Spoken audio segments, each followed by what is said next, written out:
Hey guys, tonight we're going to find out why an ordinary Roman soldier may have been in a better financial position than you are. Which is slightly awkward, considering his retirement plan depended on not being turned into a human pincushion by a very enthusiastic bearded barbarian who hadn't enjoyed Rome's latest expansion project. So before you get comfortable, take a moment like the video and subscribe, but only if you genuinely enjoy what I do here. And let me know in the comments where you're tuning in from and what time it is for you. It's always fascinating to see who's joining us from around the world. Imagine you're about 18 years old, somewhere in the Roman Empire during the reign of Emperor Trajan.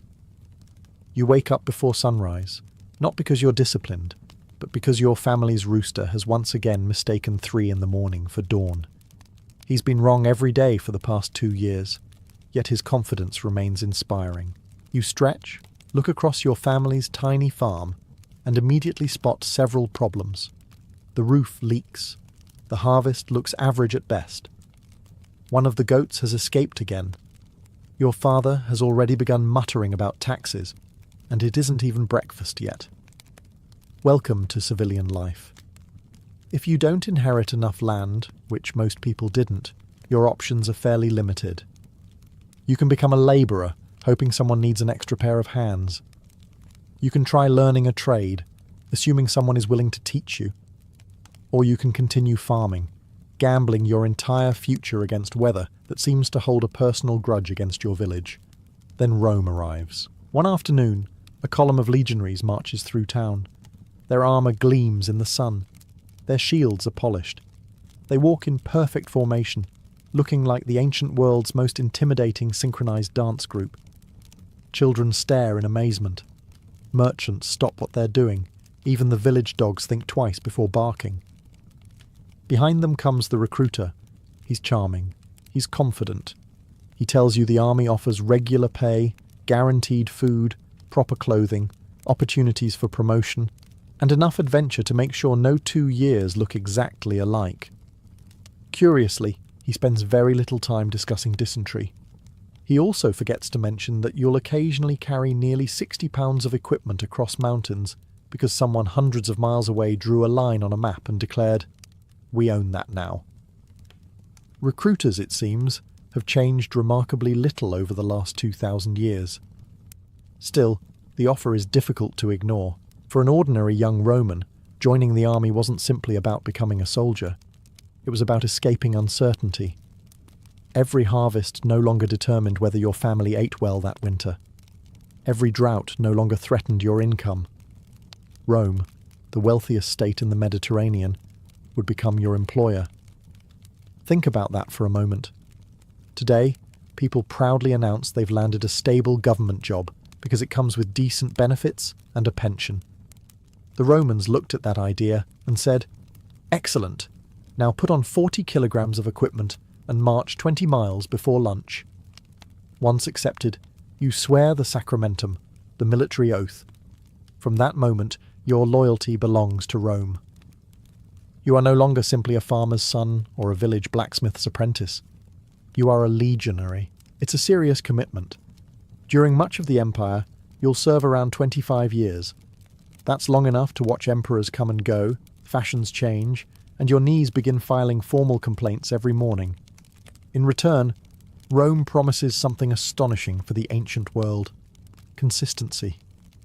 You receive regular wages. Your meals are supplied. Your clothing is issued. Medical care is available. You sleep inside fortified camps protected by thousands of fellow soldiers. No landlord suddenly doubles your rent because the neighbourhood is improving. Mostly because your neighbourhood is a fortress surrounded by ditches and watchtowers. Of course, life isn't luxurious. Your roommates snore like catapults under construction. Privacy is almost mythical. Your alarm clock is a centurion with absolutely no interest in your sleep schedule. And if someone announces you're marching 30 miles today, that isn't a suggestion or a motivational fitness challenge.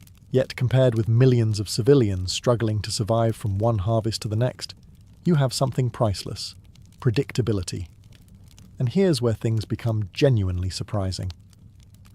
When historians calculate what your salary could actually buy, not just the number of coins you received, but the food, clothing, housing, savings and retirement waiting at the end, you begin looking less like an underpaid infantryman and more like someone whose financial planning might embarrass quite a few people carrying laptops instead of shields.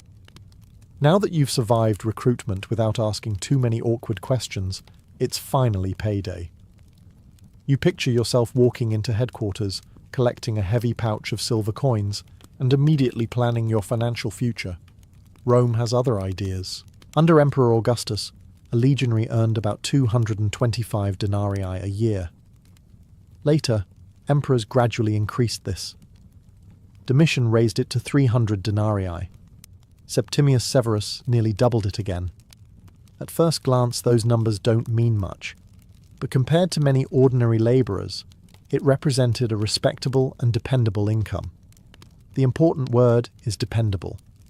Most civilians didn't know exactly what they would earn next month. Farmers depended on the weather.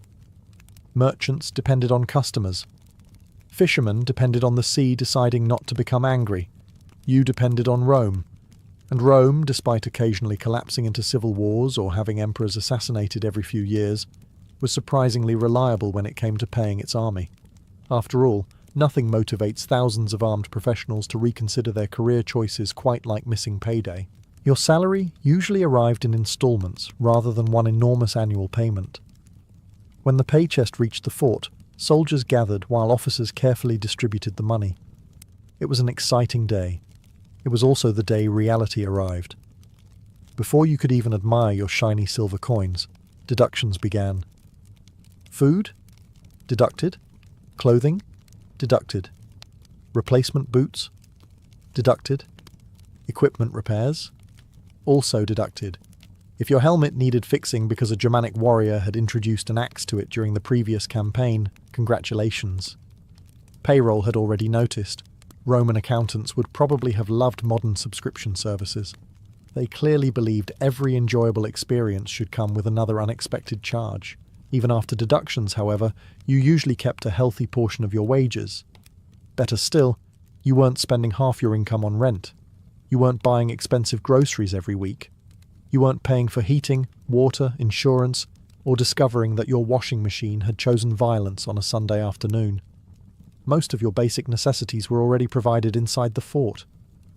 That completely changes the picture. Imagine earning a salary while your employer also supplies housing, much of your food, clothing, healthcare, and equipment. Suddenly, every coin you don't spend has somewhere to go. Savings. And Roman soldiers became surprisingly good at it. Some deposited money into military savings accounts managed within the camp. Others accumulated silver over years of service, carefully protecting it until retirement.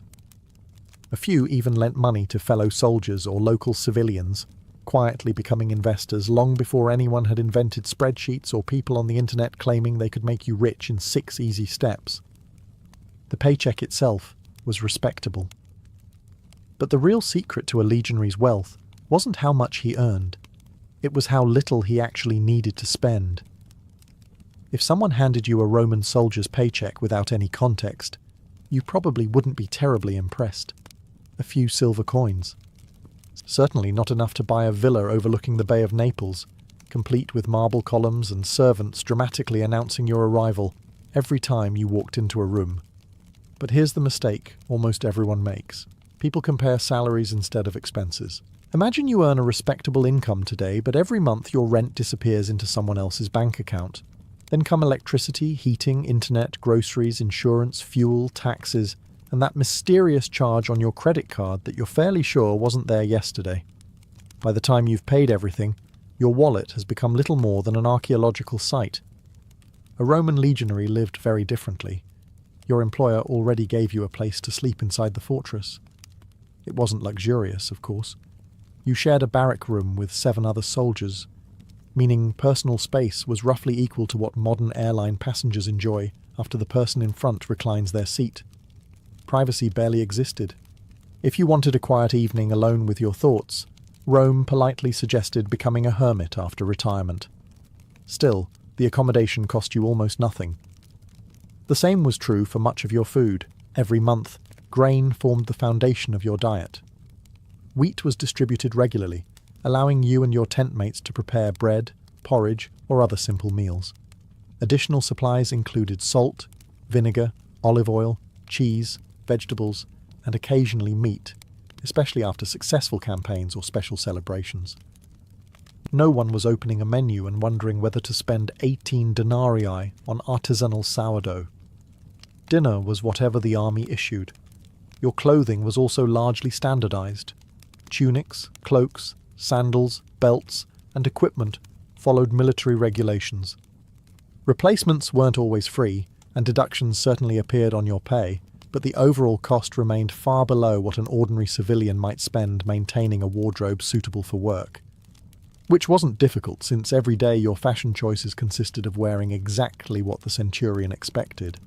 Roman military style wasn't about expressing yourself. It was about making 8,000 men look equally terrifying from a distance. Healthcare offered another surprising advantage.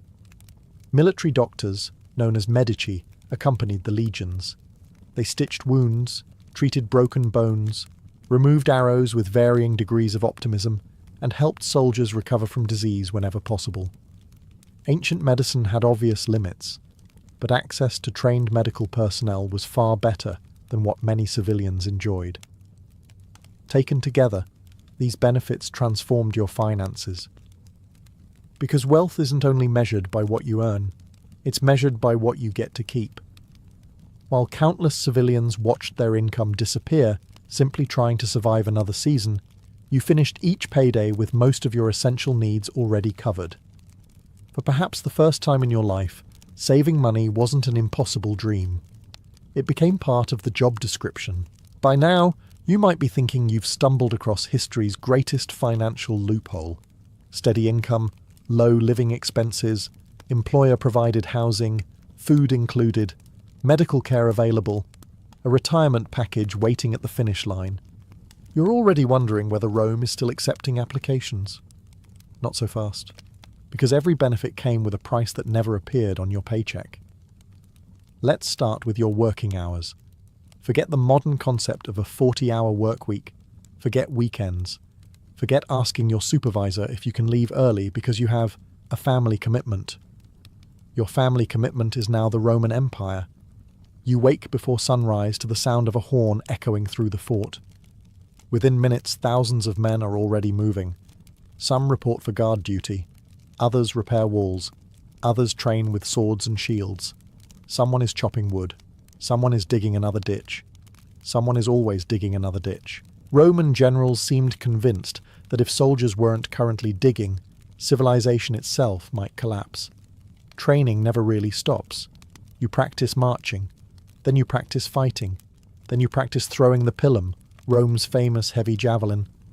Then you march again, because apparently the first march was only a warm-up. A full marching pack can weigh 60 pounds or more. Armour, helmet, shield, weapons, tools, cooking equipment, spare clothing, food. You carry nearly everything yourself. Modern hikers proudly post pictures after walking 15 kilometres on a sunny Saturday. You do that before lunch, sometimes in full armour, sometimes uphill, sometimes while it's raining, and occasionally someone at the front of the column announces that the destination has changed. Nobody applauds. Then there's discipline. Roman military discipline became legendary because it had to. An army this large could only function if everyone obeyed orders instantly. Arrive late for duty? Expect punishment. Lose your equipment? Punishment. Fall asleep while standing guard? That mistake could cost hundreds of lives, so the consequences could be severe. Even minor offences often meant extra duties, reduced privileges, or public humiliation in front of your fellow soldiers. Your centurion wasn't interested in motivational speeches. His leadership philosophy could usually be summarised as, do it correctly the first time. Yet despite the exhausting routine, soldiers stayed. Why? Because every difficult day brought them closer to something civilians rarely enjoyed. Security. They knew food would arrive tomorrow. They knew their wages would eventually arrive. They knew retirement if they survived, promised land or cash waiting at the end. For millions of ordinary Romans living from harvest to harvest, nothing in life was guaranteed. For you, almost everything was. Ironically, that's one of history's oldest financial lessons. Sometimes becoming wealthier has less to do with earning spectacular amounts of money than with having predictable income and fewer unpleasant surprises. Unless, of course, your unpleasant surprise happened to be several thousand barbarians appearing over the next hill. Unfortunately, no pension plan completely covers that. Now comes the question that really matters. It's one thing to know your salary. It's another to know what that salary could actually buy. After all, earning 1 million coins doesn't make you wealthy if a loaf of bread costs 999,000 of them. Inflation has been ruining perfectly good conversations for thousands of years. Fortunately for you, the Roman economy remained fairly stable during much of the early empire, especially under emperors like Augustus and Trajan. Prices certainly varied from province to province, but historians have gathered enough evidence from military records, papyri, and surviving receipts to paint a surprisingly clear picture. Let's go shopping. A modius of wheat, enough to feed one person for several days, cost only a fraction of a denarius. Bread remained affordable. Olive oil, one of the staples of Roman cooking, wasn't cheap, but it was well within your reach. Wine, usually mixed with water because Romans considered drinking it straight rather uncivilized, was inexpensive enough that even ordinary soldiers could enjoy it regularly. Good news. Because after marching 20 miles carrying your entire life on your back, watered-down wine somehow becomes 5-star dining. Meat was more expensive than grain, but certainly not reserved only for the wealthy. Pork was common throughout the empire. Beef appeared less frequently. Fish depended largely on where you were stationed, while cheese, beans, onions, garlic and lentils regularly filled military kitchens. Your diet wasn't luxurious, but neither was it the endless bowl of grey porridge that films often like to imagine.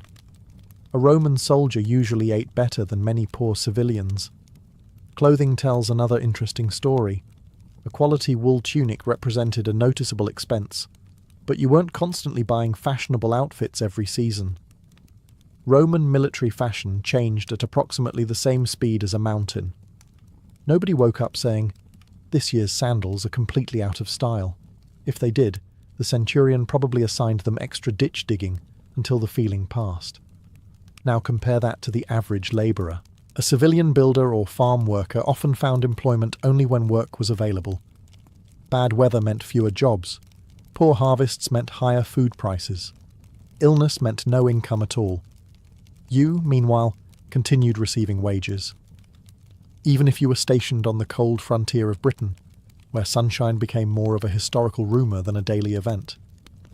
By modern standards, your income might appear ordinary.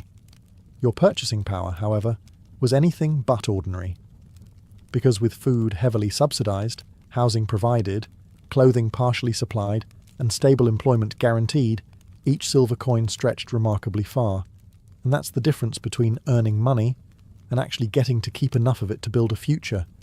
If your regular salary made military service attractive, the bonuses made it genuinely exciting. Not because they happened every week, far from it. But every Roman soldier knew that one day, if fortune smiled and politics behaved themselves for at least 5 minutes, an emperor might suddenly decide to hand out a small fortune. This gift was known as the donativum. Imagine waking up one morning expecting another routine day of drills, inspections, and trying to figure out which of your roommates had somehow made sandals smell worse than usual.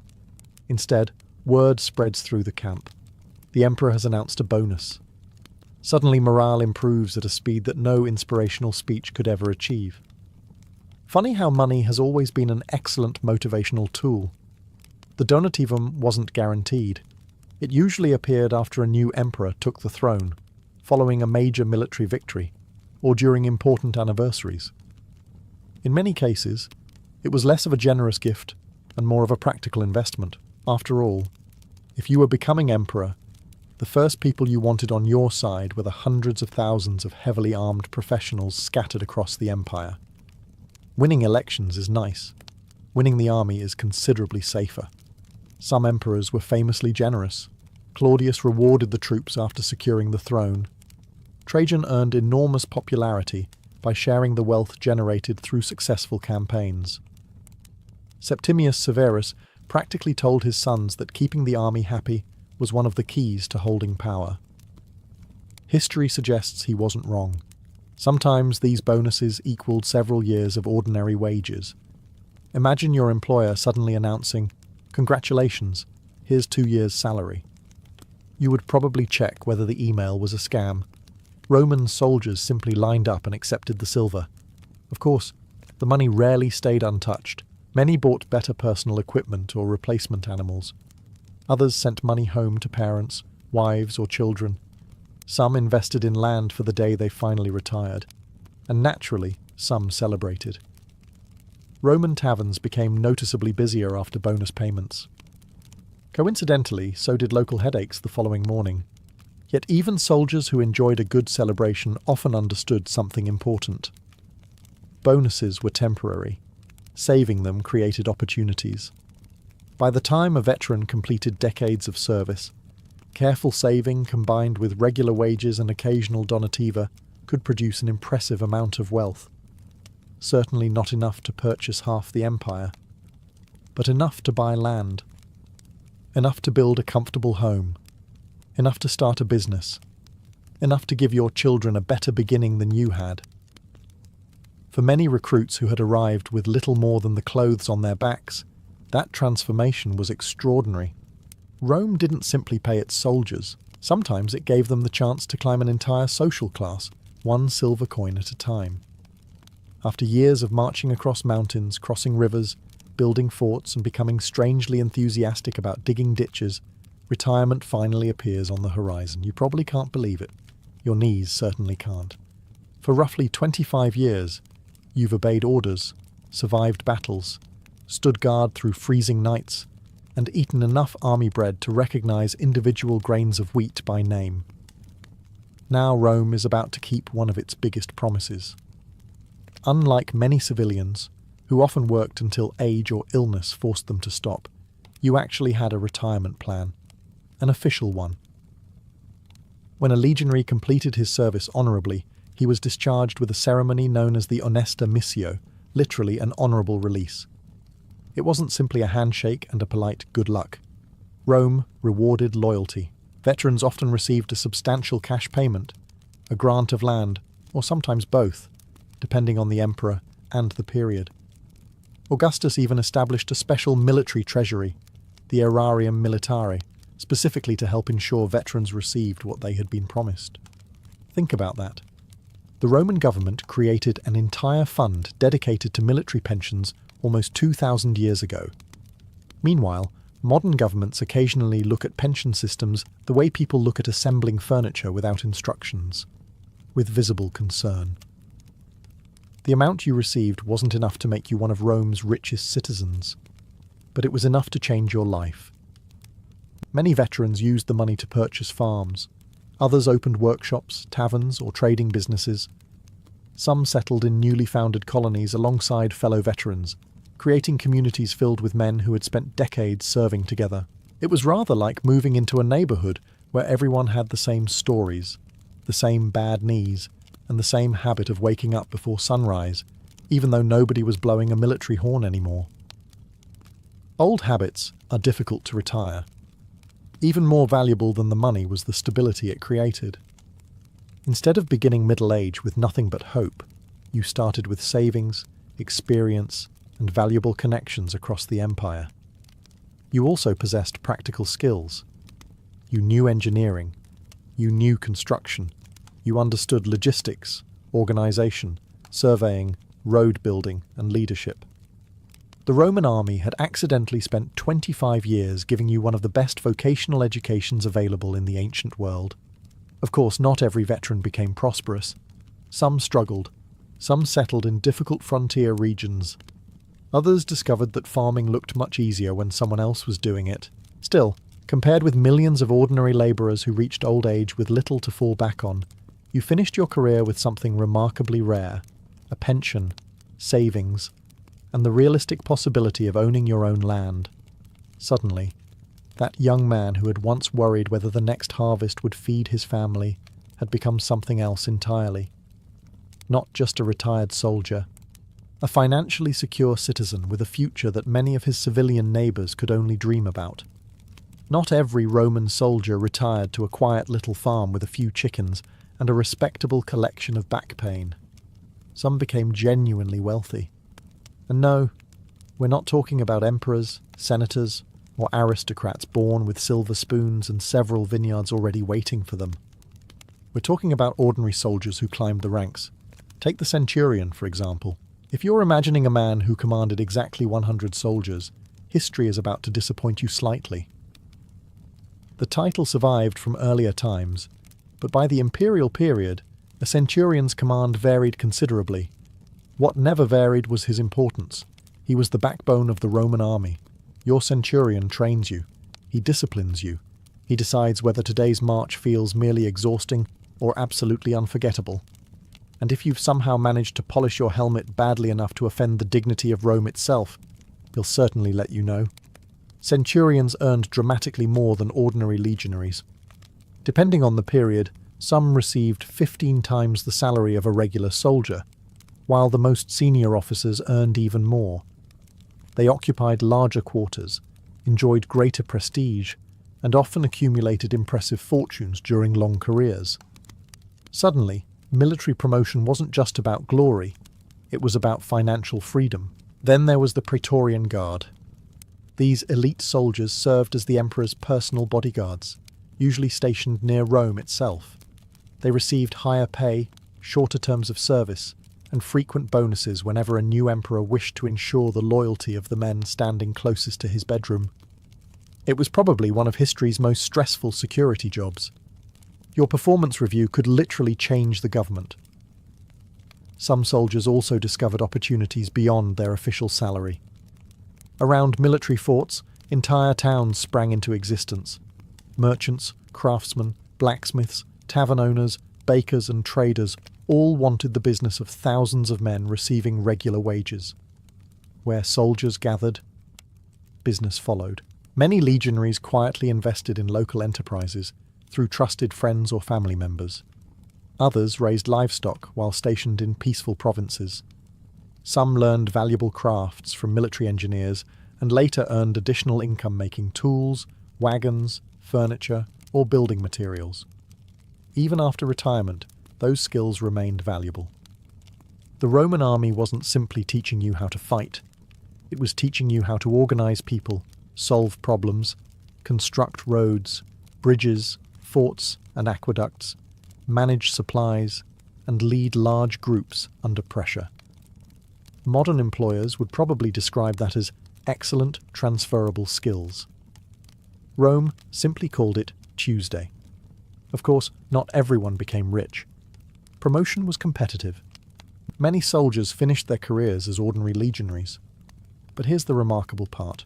Even those who never rose through the ranks often ended their working lives with greater savings, more valuable experience, and better long-term security than countless civilians who had spent the same 25 years working just as hard without ever escaping poverty.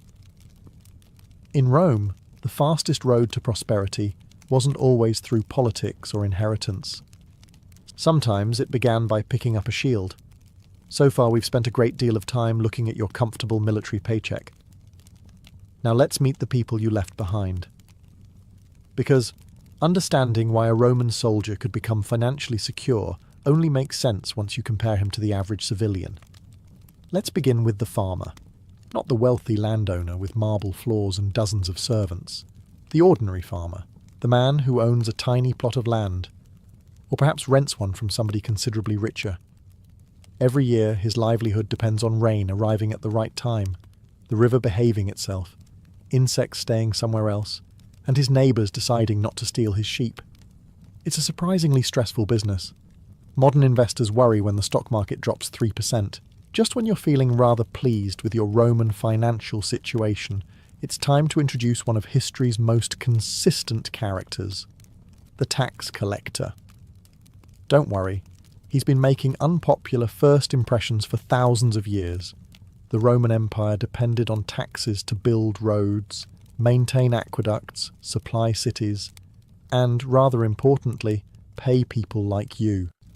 Empires, it turns out, are surprisingly expensive to operate. The interesting part is who carried most of that burden. If you were an ordinary civilian, taxes could feel relentless. Farmers paid land taxes. Many provinces collected poll taxes. Merchants paid customs duties when goods crossed frontiers. Traders faced port fees. Shopkeepers dealt with local charges. Even moving goods from one place to another could involve handing over a portion of your profits. Imagine finally earning a little extra money, only to discover someone from the government has arrived to congratulate you by taking part of it. Some traditions never truly disappear. As a serving legionary, however, your situation was rather different. You still had deductions from your salary for equipment and supplies, but because so much of your daily life was already organised by the military, you avoided many of the financial headaches that ordinary civilians faced every single year. You weren't negotiating rent. You weren't worrying whether grain prices had suddenly doubled after a poor harvest. You weren't wondering if your business would survive another season. Rome had effectively removed many of the largest financial uncertainties from your life. That predictability was worth more than many people realise. Imagine knowing exactly where your next meal is coming from. Imagine knowing exactly where you'll sleep tonight. Imagine knowing your employer isn't going bankrupt next month because customers have stopped showing up. For millions of civilians, those questions never completely disappeared. For you, they mostly did. Even better, soldiers often found themselves stationed in prosperous frontier regions where merchants eagerly followed the army. Entire towns grew outside military forts because everyone understood one simple fact. Soldiers always had money to spend. A baker opening shop beside a legionary fortress knew he would never lack customers. The local tavern owner certainly wasn't complaining either, although he may have wished soldiers sang slightly less after several cups of wine. Military camps became economic engines. Blacksmiths made weapons and tools. Leather workers produced belts and sandals. Builders constructed homes, baths, and warehouses. Farmers sold grain, vegetables, and livestock. Your steady income quietly supported thousands of civilian jobs. Ironically, while Rome paid you to defend the empire, your paycheck also helped keep its economy moving. That's one reason historians sometimes describe the Roman army as something far greater than a fighting force. It was also one of the largest employers, consumers, and financial stabilizers in the ancient world. And if you're wondering why so many young men volunteered despite the danger, the answer becomes clearer every chapter. The army wasn't just offering adventure, it was offering something that money alone could never buy: economic certainty. At this point, you might be thinking the Roman army had accidentally invented the perfect career: steady pay, affordable living, bonuses, a pension, reliable employment. Surely there had to be a catch. There was. A very large one. Your life no longer belonged to you. As a civilian, you could wake up one morning and decide to visit relatives in the next village. You could change jobs, move somewhere warmer, spend a lazy afternoon fishing if work happened to be slow. As a legionary, absolutely not. If your commanding officer announced that tomorrow you are marching 500 miles to the Danube frontier, then congratulations, you're marching to the Danube. If he announced your legion was sailing to Syria, North Africa, or Britain, your opinion would receive approximately the same amount of consideration as the camp donkeys. The Roman army paid well because it demanded complete control over your life. Even marriage reflected this. For much of the early empire, ordinary legionaries were officially forbidden to marry while serving. That didn't stop many soldiers from forming long-term relationships with local women near the forts, and many raised families despite the rules. But legally, things became complicated. Imagine explaining to your children that Rome recognizes your sword more officially than your wedding. Bureaucracy has always found creative ways to confuse people. Then there was the question of where you lived. You didn't choose. The army did. One decade you might enjoy the sunshine of Hispania. The next you could be standing on a rain-soaked wall in northern Britain wondering whether the sun had permanently resigned. Some soldiers spent years along the Rhine, watching dense forests stretch toward the horizon. Others guarded deserts in Egypt, where shade became one of humanity's greatest inventions. Your workplace changed. You simply followed it. And yet, despite giving up so much personal freedom, recruits kept arriving year after year. Why? Because stability has enormous value. Imagine asking an ordinary Roman farmer if he would accept 25 years of strict discipline in exchange for guaranteed food, reliable wages, retirement savings, and the realistic chance of owning land afterward. Many didn't need much time to think. For them, uncertainty was exhausting. The army offered certainty. That certainty extended beyond money. You knew your role. You knew your future. You knew exactly what was expected of you every single day. There was comfort in that structure, even if the structure occasionally involved carrying 60 pounds of equipment through freezing rain because an ambitious governor wanted to impress the emperor. The irony is fascinating. Many people today spend years searching for financial security while enjoying complete personal freedom. A Roman legionary often experienced the opposite. He surrendered much of his freedom in exchange for financial security that millions of civilians could only dream of. And for many recruits, it was a trade they considered entirely worthwhile. By now, becoming a Roman soldier probably sounds like one of the smartest financial decisions available in the ancient world. And for many men, it genuinely was. But there was one tiny detail that had a habit of ruining even the best retirement plans. You had to survive long enough to collect them. It's easy to picture the Roman army as one endless series of glorious victories, gleaming armour, perfect formations, triumphant marches through conquered cities. Reality was rather muddier, quite literally. Most campaigns involved far more walking than fighting. Weeks became months, months became years. You crossed rivers with freezing water up to your waist. You climbed mountain passes where every step threatened to send you tumbling into history. You camped in forests alive with insects that seemed personally offended by your existence. No one wrote heroic poems about blisters. Yet, every legionary had them. Disease was often a greater enemy than any opposing army. A crowded military camp was an ideal place for illnesses to spread.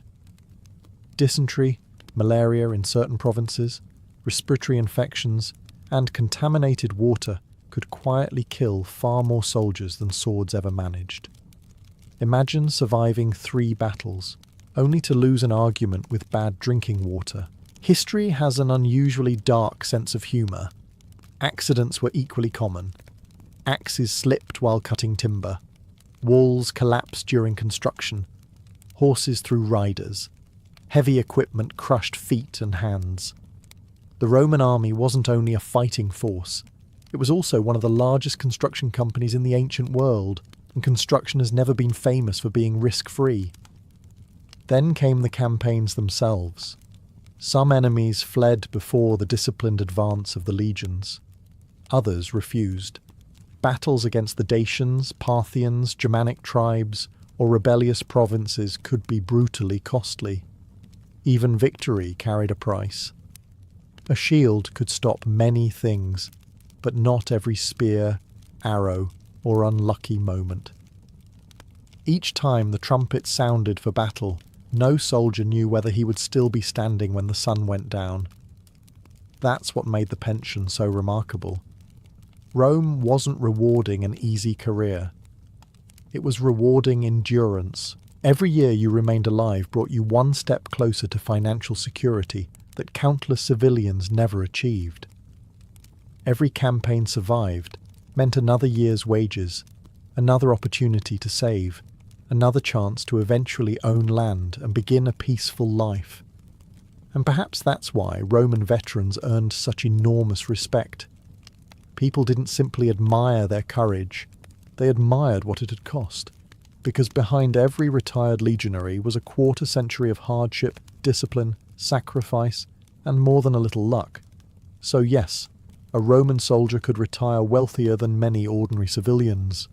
But unlike a comfortable office job, this career required something far more valuable than silver. It required gambling your life against fate and somehow winning often enough to reach retirement day. Now comes the dangerous part. The internet loves bold statements. You're poorer than a Roman soldier. It's a fantastic title. It's also a claim that deserves a closer look. After all, you probably own things no Roman emperor could have imagined. You have instant communication, electricity, clean running water, vaccines, air conditioning. You can travel hundreds of miles in a single day without marching in sandals. Although airports sometimes make you wonder whether walking might actually have been faster. So clearly you aren't poorer in every sense. But financially, the comparison becomes surprisingly interesting. Let's imagine you're an average legionary under Emperor Trajan. Your basic needs are largely covered. You receive steady wages. Your employer provides housing. Much of your food is supplied. Healthcare exists within the army. You receive bonuses from time to time. And if you survive long enough, retirement comes with land or a generous cash reward. Now imagine a modern worker. He earns a respectable salary. Then rent arrives, mortgage payments, electricity, gas, water, internet, insurance, car payments, fuel, groceries, taxes, phone bills, subscription services he forgot he was paying for 3 years ago. By the end of the month, his paycheck has performed what historians technically describe as a complete disappearance. The Roman soldier certainly had deductions.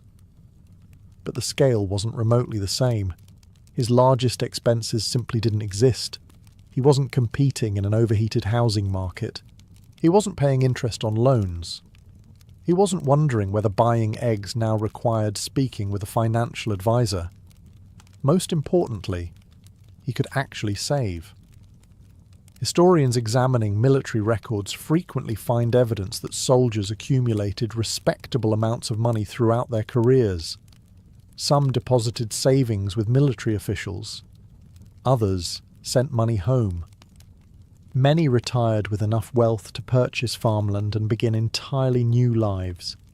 That's something many modern workers struggle to imagine, not because they earn too little, but because their expenses grow almost as quickly as their income. Of course, there are limits to this comparison. A Roman soldier couldn't simply resign after a stressful week. He couldn't ask for remote work. He certainly couldn't send his centurion an email saying, "I won't be marching tomorrow because I'm focusing on my work-life balance." His work-life balance usually involved work, and then more work. Yet when we strip away modern conveniences and focus purely on personal finances, purchasing power, savings, and long-term security, the Roman legionary begins looking surprisingly competitive. Not because he earned extraordinary amounts of money, but because Rome built a system where ordinary soldiers had a realistic chance to accumulate wealth. Ironically, that may be the biggest surprise of all. The ancient world often gave its soldiers something that many modern economies struggle to provide: a clear path from an ordinary paycheck to genuine financial security. After spending a lifetime following the money through the Roman Empire, one lesson becomes impossible to ignore. The Romans understood something that many people still struggle to appreciate today. Being wealthy wasn't simply about earning more. It was about reducing uncertainty. Imagine two men. The first earns an impressive income, but every month he's worried about rent increasing, food becoming more expensive, unexpected repairs, medical bills, and whether his employer will still need him next year. The second earns less, but he knows exactly where he'll sleep tonight. He knows he'll eat tomorrow. He knows his job will continue next month. He knows that if he keeps doing his duty, retirement is waiting. Which one sleeps better? Probably not the first. The Roman army didn't make you rich overnight. It made your future predictable. That predictability allowed something remarkable to happen. Compound savings. No, the Romans didn't call it compound interest, and they certainly weren't watching videos explaining how to become a millionaire before turning 30. They simply kept saving. Year after year, campaign after campaign, bonus after bonus. While other people were forced to spend nearly everything they earned just staying alive, many legionaries slowly accumulated wealth almost without realizing it. Time became their greatest ally. There's another fascinating detail. Roman soldiers rarely chased luxury. Most couldn't. There were no luxury sports chariots, no designer sandals endorsed by famous gladiators, no influencer convincing you that buying a fifth bronze statue would finally complete your personality. Life inside a military camp naturally limited unnecessary spending. Your entertainment came from conversations, gambling with dice, writing letters, exercising, visiting nearby taverns, or listening to stories from veterans who somehow defeated 30 enemies single-handedly every time they retold the tale. Curiously, the number of enemies always increased after the third cup of wine. Without endless opportunities to spend money, saving became much easier. Modern economists sometimes call this forced saving. Roman soldiers simply called it another Tuesday. Perhaps that's why archaeologists occasionally discover buried hoards of Roman silver belonging to veterans or serving soldiers. Some were hidden during invasions and never recovered. Others represented years of disciplined saving. Each coin tells the same quiet story. Someone was planning for tomorrow, and maybe that's the biggest financial lesson Rome accidentally left behind. Most fortunes aren't built by spectacular moments. They're built through ordinary habits repeated over very long periods. A little saved this month, a little more next month. Another bonus carefully put aside. Another campaign completed. Another year closer to retirement. It isn't particularly glamorous. It certainly wouldn't go viral on social media. But 2,000 years later, it's still one of the most reliable ways ordinary people improve their financial lives. The Roman legionary didn't become financially secure because he discovered a secret. He became financially secure because he stayed patient long enough for small advantages to become enormous ones. So, after everything we've explored, are you actually poorer than a Roman soldier? The honest answer is both yes and no. If we compare comfort, medicine, technology, education, and sheer life expectancy, you win by an astonishing margin. A Roman soldier would gladly trade his iron helmet for antibiotics. He'd probably exchange his hobnailed sandals for a decent pair of running shoes before you even finished explaining what rubber is. And after experiencing central heating for the first time, he'd likely refuse to return to the 2nd century under any circumstances. But that's not really what this journey has been about. We've been talking about financial security, and that's where the Roman legionary begins to look surprisingly modern. He knew what he would earn, he knew where he would sleep, he knew he would eat. He knew that if he survived his years of service, there was a realistic reward waiting at the end. Most importantly, he could plan. The future wasn't a mystery, it was a roadmap. That certainty is incredibly valuable. In fact, historians often argue that one of Rome's greatest strengths wasn't simply its military discipline. It was its ability to convince ordinary people that loyalty today could create a better tomorrow. The army wasn't merely buying soldiers, it was selling hope. Not empty promises. Actual opportunities. A poor farmer's son could retire owning land. An ordinary recruit could become a respected centurion. A man who arrived with almost nothing could leave with savings, skills, and enough experience to build an entirely new life. That kind of social mobility was rare in the ancient world. It remains surprisingly difficult in many places today. Of course, none of it came free. You surrendered your freedom, you obeyed every order, you marched wherever Rome demanded. You accepted years of danger, discomfort, separation from family, and the constant possibility that your next campaign would be your last. There were no guarantees. The pension only mattered if you lived long enough to collect it. Perhaps that's the greatest irony of all.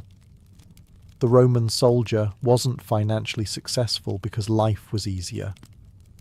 He was financially successful because he accepted extraordinary hardship in exchange for extraordinary stability. And maybe that's the lesson still worth remembering 2,000 years later. Real wealth has never been measured only by the size of a paycheck. It's measured by what that paycheck allows you to build. Security, opportunity, peace of mind, the confidence that next year can be better than this one. The Roman Empire understood that remarkably well. Its soldiers weren't the richest people in the ancient world, not even close. But for an ordinary young man born without wealth or status, they may have had something even more valuable, a genuine path to a better life. And perhaps that's the most surprising discovery of all. The man carrying 60 pounds of armour across Europe wasn't simply defending an empire. Without realising it, he was also building one of history's most reliable middle-class careers, proof that sometimes the greatest treasure isn't a chest full of silver, but the rare certainty that tomorrow will be just a little more secure than today. Long before the first scoop of vanilla landed in a cone, before frozen yogurt became fashionable, and before someone decided that mint belonged anywhere near chocolate, humanity had already fallen hopelessly in love with frozen desserts. Thousands of years before the invention of ice cream, powerful kings, ambitious emperors, and ingenious cooks were risking enormous efforts simply to enjoy one magical sensation: the taste of cold on a scorching summer day. That may sound surprisingly modern, but the craving itself is ancient. Imagine standing beneath the blazing summer sun in the heart of ancient Persia. The air shimmers above stone roads. Dust clings to your sandals. Every breath feels warm enough to bake bread. Water left in the open quickly becomes lukewarm, and shade is more valuable than gold. On a day like this, the idea of eating something frozen would seem about as realistic as ordering a pizza by messenger pigeon. Yet somehow, it happened. The secret began far away from the cities, high in the mountains where snow lingered long after spring had vanished below. Long caravans of labourers climbed steep slopes carrying baskets, leather sacks, and thick blankets of straw.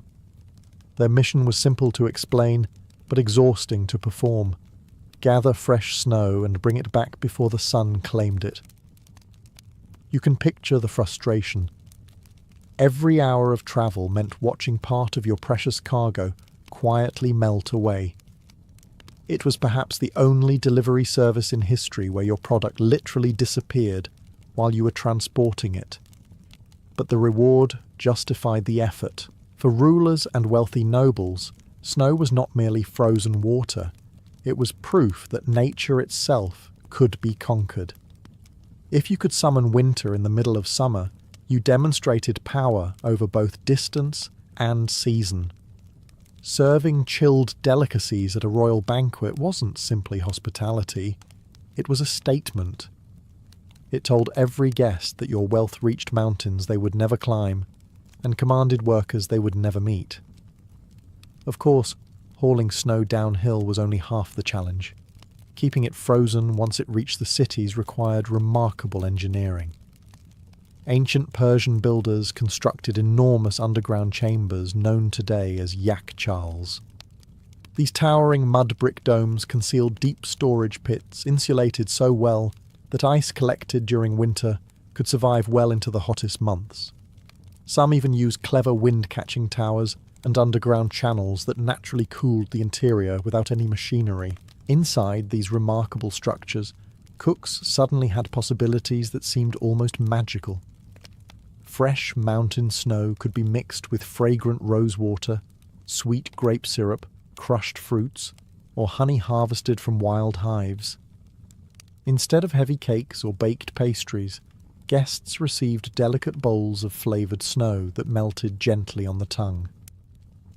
The experience lasted only moments before disappearing completely, making every bite feel even more precious.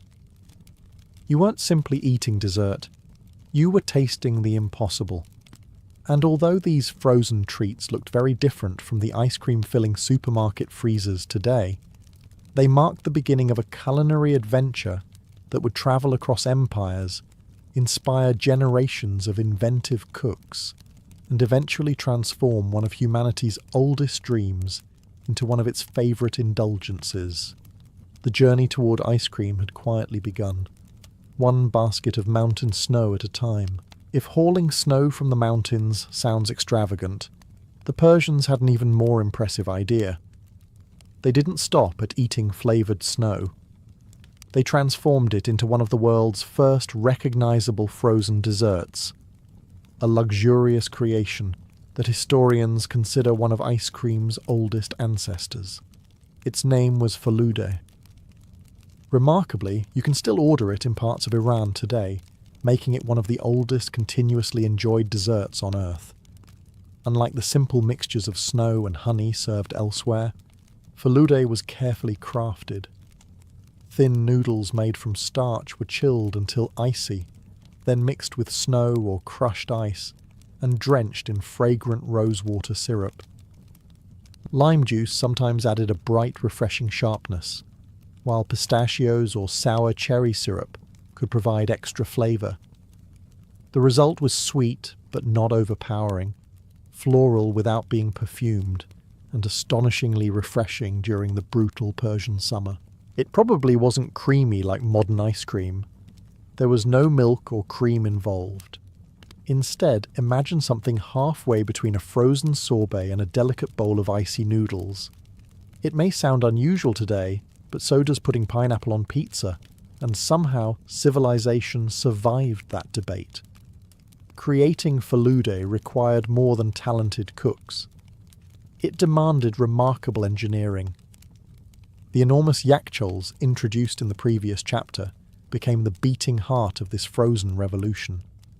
Some stood over 60 feet tall, their thick mud brick walls insulating deep underground chambers, where ice remained frozen even when temperatures outside climbed well above 100 degrees Fahrenheit. During winter, workers collected natural ice or froze water inside shallow canals during cold desert nights. Huge blocks were then carried into the storage chambers, stacked carefully and covered with insulating layers of straw. Throughout the following summer, royal kitchens could withdraw ice whenever they needed it, almost as if they had invented refrigeration 2,000 years ahead of schedule. Of course, this luxury belonged almost exclusively to the elite. Ordinary farmers rarely enjoyed frozen treats. Most spent their summers worrying about irrigation, harvests, and keeping livestock alive, rather than debating whether their dessert needed more rosewater. Frozen sweets became symbols of privilege, served during royal banquets, religious festivals, and celebrations that showcased the wealth and sophistication of the Persian court. Foreign travellers who encountered these chilled delicacies often described them with amazement. To visitors from hotter regions without access to such engineering, the experience bordered on magical. Imagine arriving after weeks crossing dusty deserts, only to be handed a bowl filled with something cold enough to produce visible frost. That feeling of astonishment would not remain confined to Persia for long. Merchants travelling the great trade routes carried more than silk, spices, and precious stones. They also carried ideas. Among the most delicious of those ideas was the possibility that frozen desserts could become an art form, inspiring neighbouring civilizations to experiment with snow, fruit, honey, and ice in ways the Persians themselves could scarcely have imagined. As Persian ideas spread beyond their borders, they eventually reached one man who rarely ignored anything worth taking. His name was Alexander. When Alexander the Great marched east in the 4th century before Christ, his armies conquered cities, kingdoms, and one of the largest empires the ancient world had ever seen. Along the way, they encountered Persian customs that fascinated the Macedonians. Some were grand, like magnificent palaces and royal ceremonies. Others were surprisingly simple, like the strange habit of serving snow flavoured with fruit juices and fragrant flowers. Alexander reportedly became quite fond of these chilled delicacies. Considering he spent years campaigning through some of the hottest landscapes imaginable, it is not difficult to understand why. After weeks of marching beneath an unforgiving sun, wearing heavy bronze armour and sleeping in dusty camps, a bowl of sweet snow probably felt less like dessert and more like a gift from the gods. His officers certainly weren't complaining either. The royal camp soon developed its own methods for obtaining snow. Whenever the army campaigned near mountain ranges, servants were dispatched to collect fresh snow and pack it into insulated containers lined with straw and cloth. Speed became everything. Riders hurried back before the precious cargo transformed into expensive drinking water. You certainly didn't want to be the messenger who arrived proudly announcing, "Good news, Your Majesty. I brought half a basket of very refreshing puddles." Alexander's enormous empire also created something even more valuable than military victories: connections. Roads that had once belonged to separate kingdoms now linked Greece, Egypt, Mesopotamia, Persia, and parts of Central Asia. Merchants, cooks, physicians, and travellers moved across these routes more freely than ever before, exchanging recipes alongside ideas about medicine, architecture, mathematics, and philosophy. Frozen desserts travelled with them. The Greeks already enjoyed sweet treats made from honey, figs, nuts, and fresh cheese, but Persian techniques introduced entirely new possibilities. Instead of simply eating fruit, people experimented with chilling it. Honey syrups were poured over snow. Wine was cooled before serving. Fresh berries became ingredients for luxurious refreshments reserved for festivals and aristocratic banquets. Greek physicians even debated whether eating snow was healthy. Some praised its cooling effects during intense summer heat, while others warned that excessive cold could upset the body's natural balance. Ancient doctors loved explaining everything through the balance of bodily humours. If you sneezed after eating too much snow, someone was almost certainly prepared to blame an excess of phlegm rather than the obvious fact that you had just swallowed a bowl of ice. Even so, the fascination only grew. By the time Alexander's empire fragmented after his death, the appetite for frozen delicacies had spread across the eastern Mediterranean. The recipe itself continued evolving as different cultures added their own ingredients, flavours and techniques. Before long, another civilization, one famous for borrowing good ideas and claiming they had improved them, would embrace the frozen dessert with characteristic enthusiasm. That civilization was Rome. The Romans had an extraordinary talent for looking at someone else's clever invention and thinking, "That's excellent. We'll take it from here." Frozen desserts were no exception. By the time Rome dominated the Mediterranean, stories of Persia's chilled delicacies had already spread across the ancient world. Roman merchants, diplomats, and soldiers encountered these icy treats during their travels, and before long, the empire's wealthiest citizens wanted them at their own banquets. There was only one problem. Most of Italy enjoys warm summers, and Rome itself is hardly famous for year-round snow. Fortunately, the Romans had an empire large enough to solve almost any logistical challenge. Snow was gathered during winter from the Apennine Mountains, and in some cases, from the higher slopes of the Alps. Workers packed it tightly into pits lined with straw, leaves, and insulating earth. Wealthy villa owners even built underground ice houses where the precious snow could survive for months. The process demanded careful planning. Every layer of snow was compressed to remove air, covered with fresh insulation, then sealed away until summer. The deeper the pit, the longer the ice survived. Opening one of these storage chambers in July must have felt like discovering a tiny piece of January hidden beneath the earth. Naturally, the richest Romans enjoyed the best results. One emperor became especially famous for his love of snow. According to ancient writers, Emperor Nero ordered runners to race into the nearby mountains and return carrying fresh snow, even during the hottest days of summer. Once the snow reached the imperial kitchens, cooks mixed it with honey, fruit juices, and aromatic syrups made from ingredients such as violets, roses, or crushed berries. The finished dessert wasn't quite ice cream. It resembled a luxurious granita or sorbet, light, refreshing, and designed to melt almost instantly. The contrast between icy sweetness and Rome's suffocating summer heat made every spoonful unforgettable. Of course, Nero's reputation tends to overshadow everything else he did. Modern audiences usually remember stories about fires, extravagant palaces, and questionable decisions rather than his dessert preferences.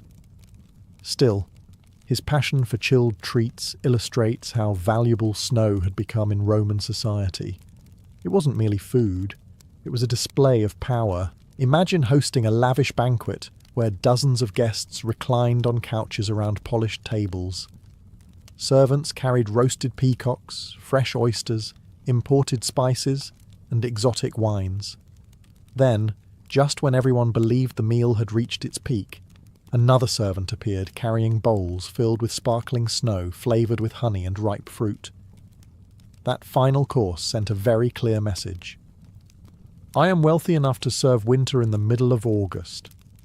For ordinary Romans, this spectacle remained almost unimaginable. Most citizens relied on bread, olives, vegetables, and whatever seasonal fruit they could afford. Frozen desserts belonged to emperors, senators, and the empire's richest families. Yet Rome's immense trade networks would soon make another important contribution. Beyond transporting snow, they carried sugar substitutes, fruits, spices, and culinary knowledge from Egypt, Syria, Greece, and beyond. As these ingredients flowed across the empire, frozen desserts became increasingly sophisticated, setting the stage for even more inventive chilled sweets in the centuries that followed.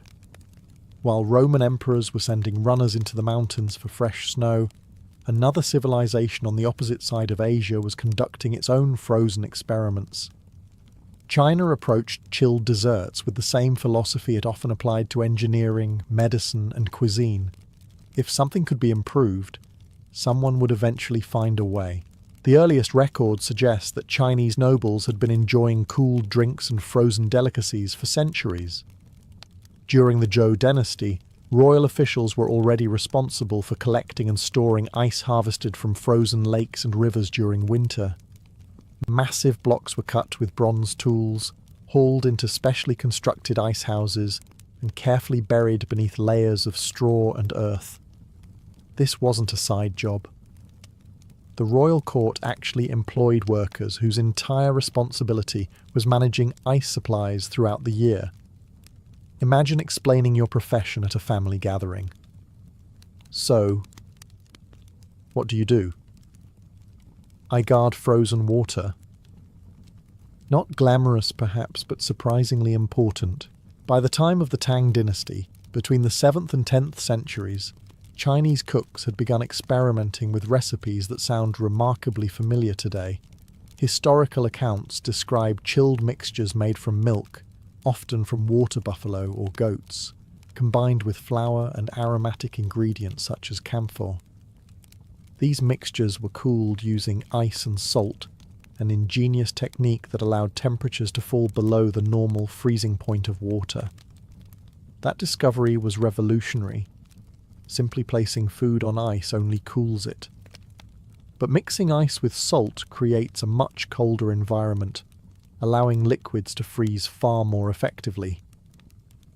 Modern homemade ice cream still relies on exactly the same scientific principle, although thankfully without requiring an imperial workforce or a frozen lake. The resulting desserts were probably unlike the creamy ice cream found today.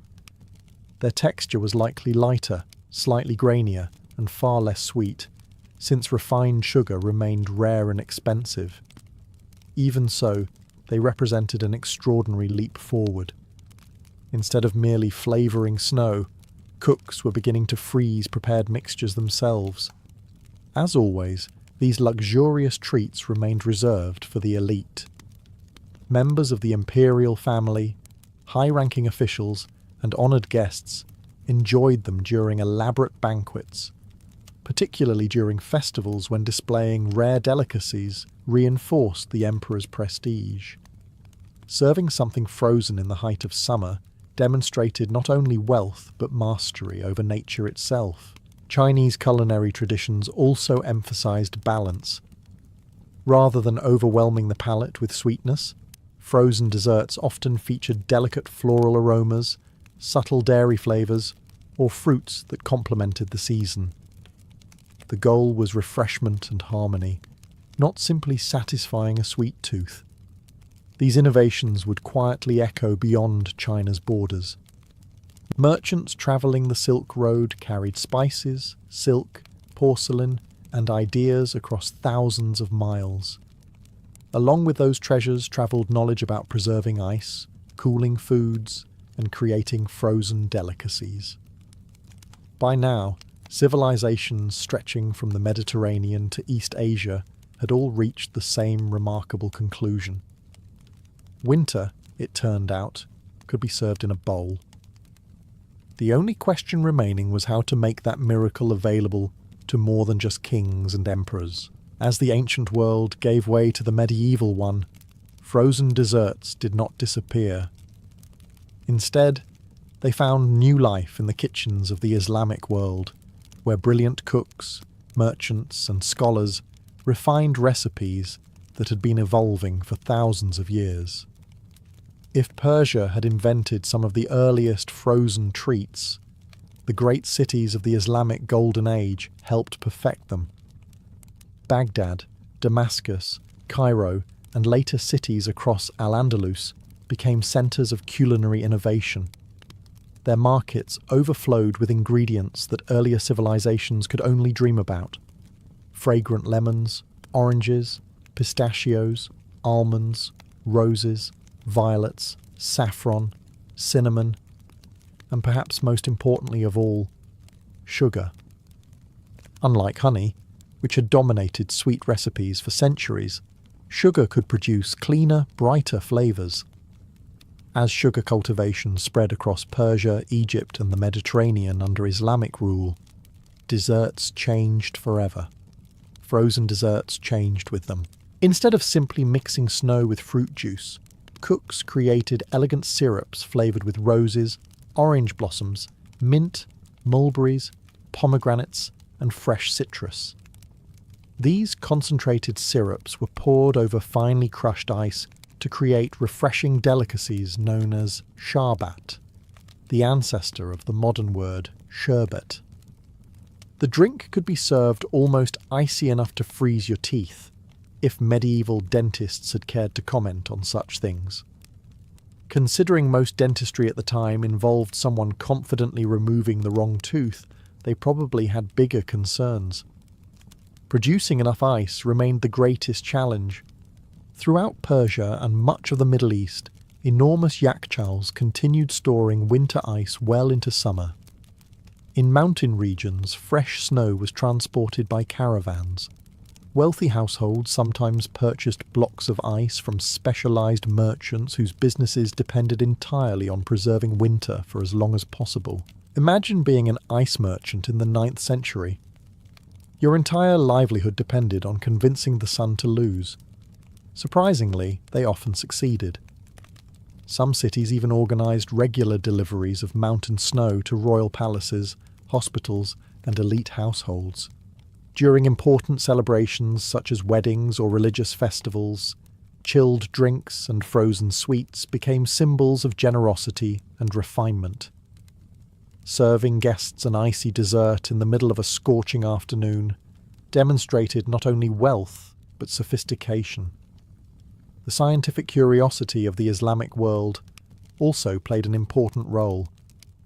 Scholars carefully studied chemistry, physics, and natural cooling processes. Their observations about evaporation, insulation, and temperature helped improve methods of storing ice, while advances in agriculture expanded the variety of fruits and flowers available for frozen recipes. The result was a dazzling collection of desserts that delighted travellers from Europe. Many visitors had never tasted anything remotely similar.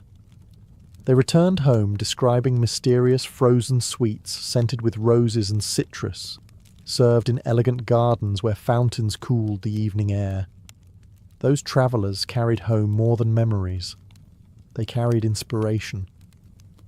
Within a few centuries, Europe would begin transforming these Eastern ideas into something increasingly recognizable, one careful spoonful closer to the ice cream we know today. By the late Middle Ages and the beginning of the Renaissance, Europe's appetite for frozen desserts had grown enormously. There was just one inconvenient detail. Europe still hadn't figured out how to make them easily.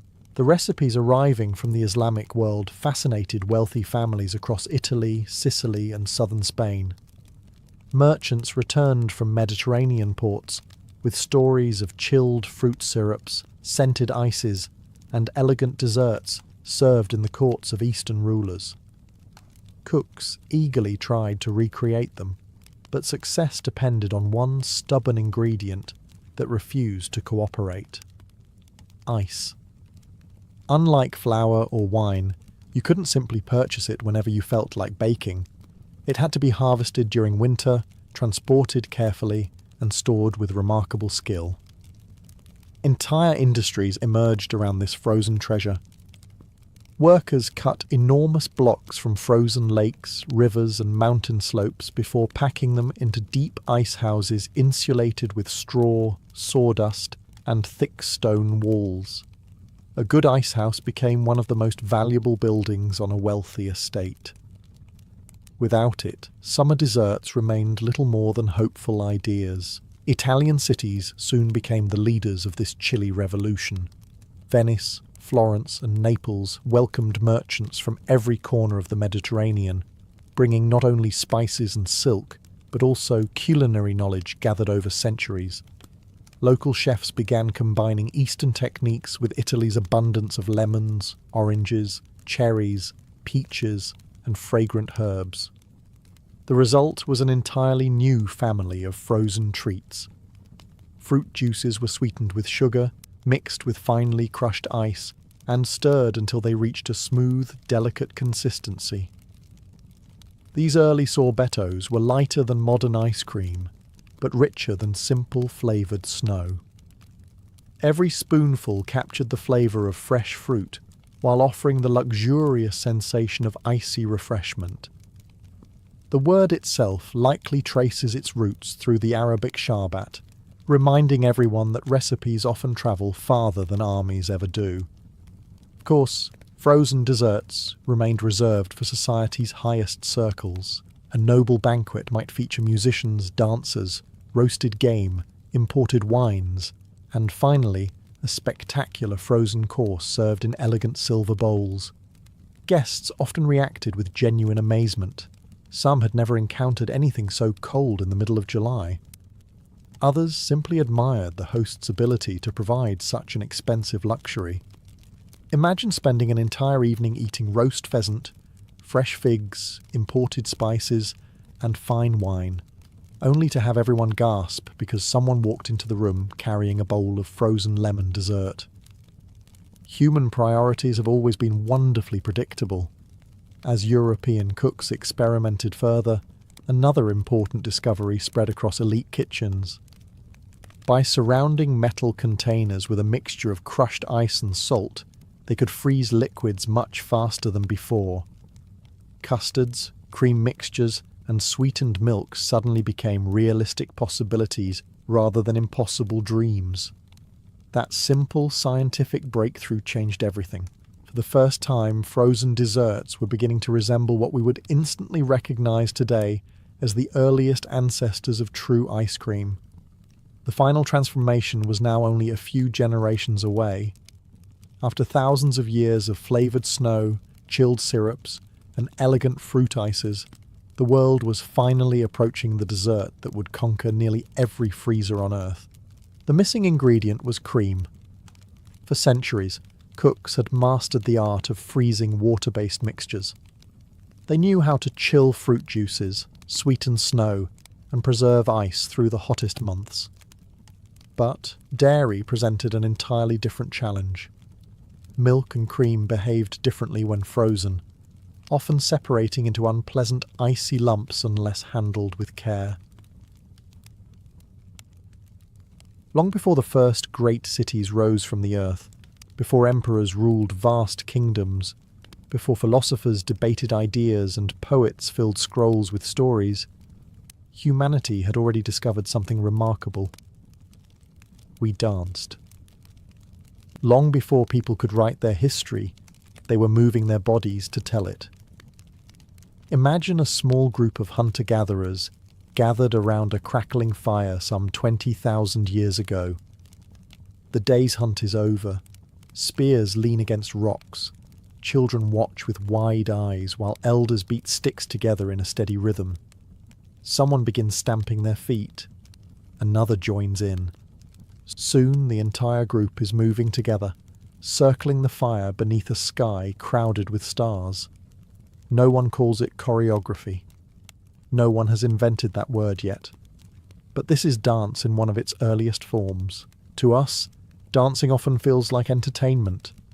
Something you do at weddings, concerts, or perhaps after insisting that you definitely know how to salsa, despite overwhelming evidence to the contrary. For ancient people, dance was far more important. It celebrated successful hunts, welcomed newborn children, honoured the dead, prepared warriors for battle, asked the gods for rain, and strengthened the bonds that held small communities together. In a world without books, newspapers, or even widespread spoken languages between neighbouring tribes, movement itself became a universal form of communication.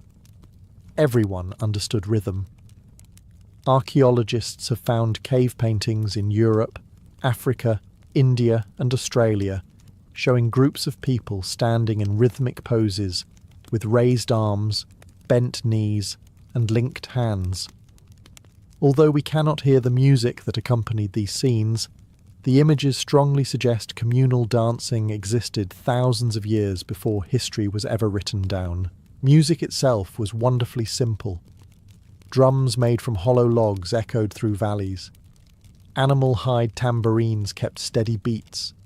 Bones were carved into flutes, while stones struck together created sharp rhythms. Even clapping hands and stamping feet became instruments. You didn't need an orchestra when everyone present could become part of the performance. The dances themselves served practical purposes as well.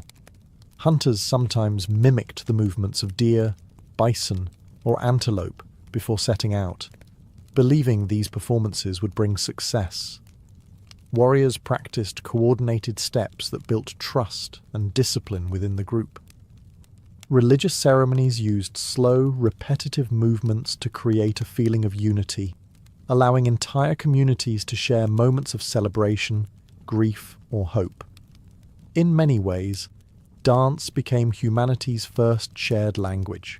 You didn't need to understand another tribe's words to recognize joy, courage, mourning, or triumph when they were expressed through movement. As human settlements grew into villages and villages became civilizations, this ancient tradition evolved alongside them. Dance became more organized, more symbolic, and increasingly tied to religion, politics, and culture.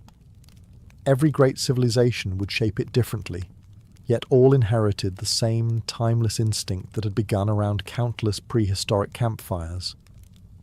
The story of ancient dance did not begin in a palace.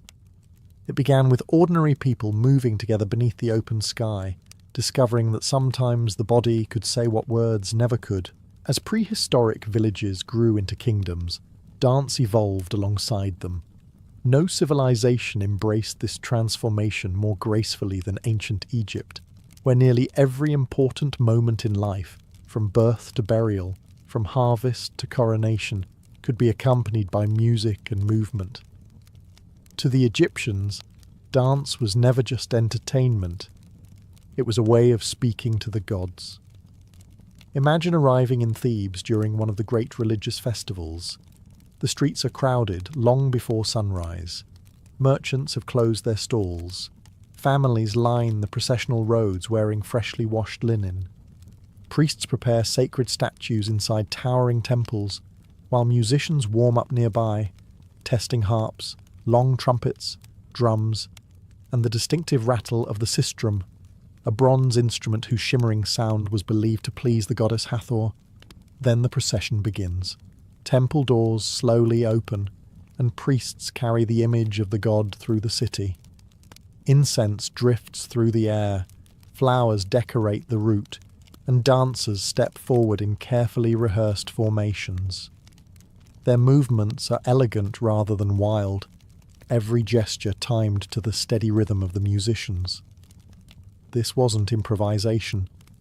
Many dances followed traditions that had been preserved for generations, sometimes centuries. Every raised arm, every graceful turn, and every synchronized step carried symbolic meaning. The performers weren't simply entertaining the crowd. They were participating in a sacred ceremony that maintained harmony between humanity and the divine. One of the most important deities associated with music and dance was Hathor, goddess of love, joy, beauty, motherhood, and celebration. Her festivals were famous throughout Egypt, attracting enormous crowds who sang, feasted, and danced in her honor. The Egyptians believed that joyful music could lift the spirits of both people and gods alike. For once, throwing a good party was considered a religious duty. Professional dancers held respected positions within temples and royal courts. Many trained from childhood, mastering difficult routines that demanded flexibility, balance, and extraordinary coordination. Tomb paintings show dancers bending backward dramatically, spinning gracefully, and performing acrobatic movements that would still impress audiences today. Some performances were energetic celebrations, others were deeply emotional. Dance also played an important role in funerals. Special performers accompanied funeral processions, using slow, solemn movements to express grief and honor the deceased. Egyptians believed death was not an ending, but the beginning of another journey, and these ceremonial dances helped guide the soul safely into the afterlife. Even ordinary Egyptians danced during weddings, harvest festivals, military victories, and family celebrations. While temple ceremonies followed strict traditions, village festivities were far more relaxed.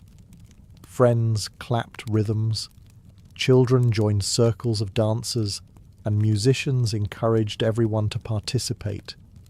Whether performed inside the shadow of magnificent temples or in dusty village squares beside the Nile, dance united Egyptian society.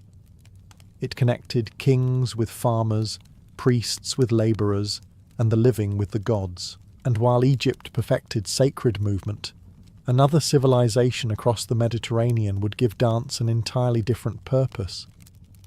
The Greeks would transform it into education, theatre, and even the training of warriors.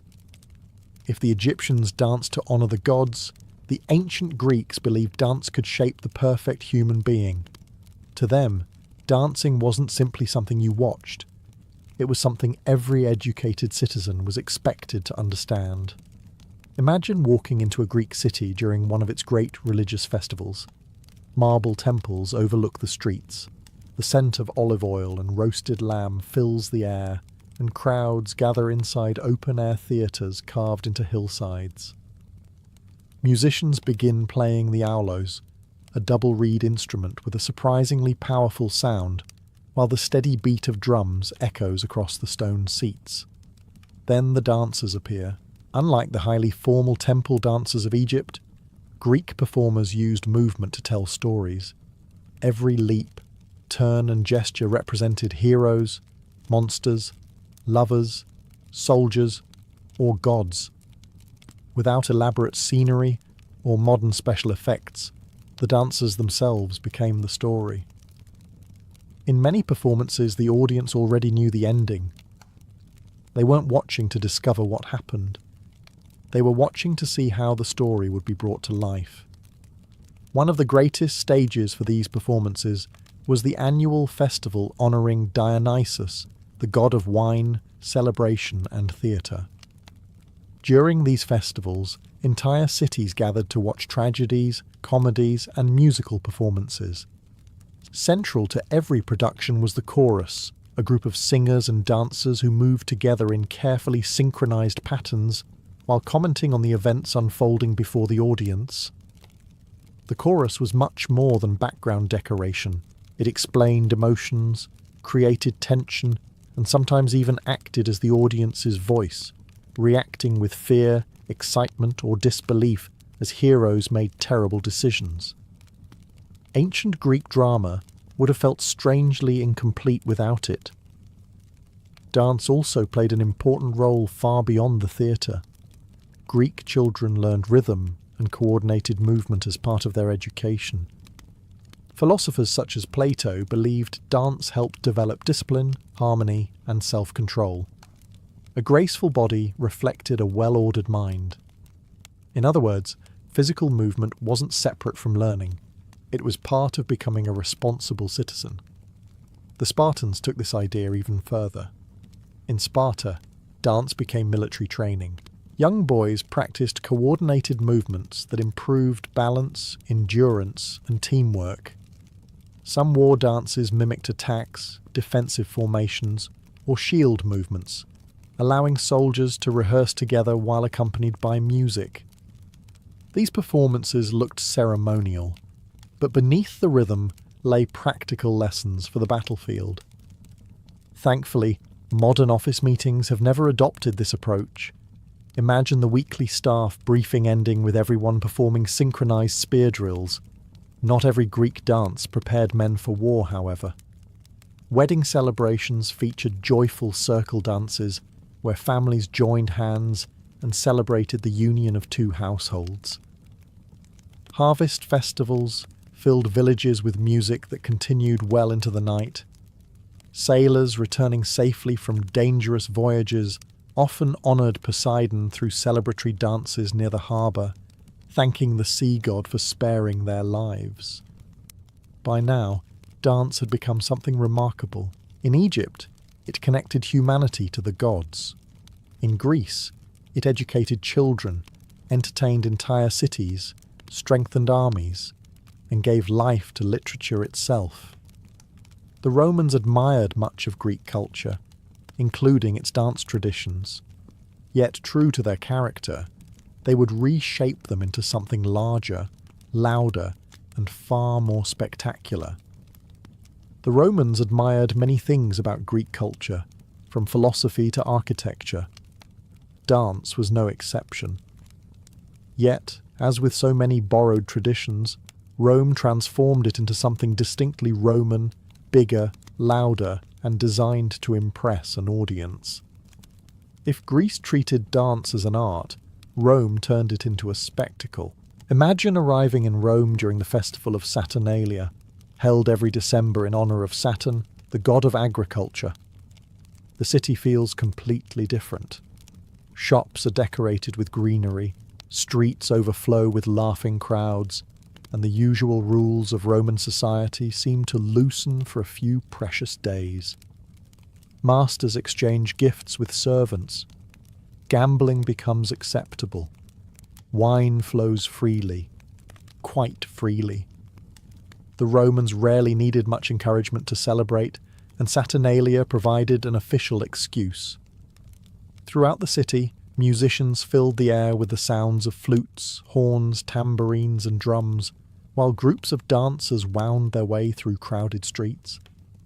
Unlike the carefully choreographed temple dances of Egypt, these public celebrations were lively and spontaneous. People clapped, sang, laughed, and often joined the performers as they passed. Of course, not every Roman approved. Many conservative senators believed excessive dancing reflected poor self-control. A respectable Roman citizen, especially an upper-class man, was expected to display dignity and discipline. Dancing too enthusiastically in public could earn curious looks or even damage one's reputation.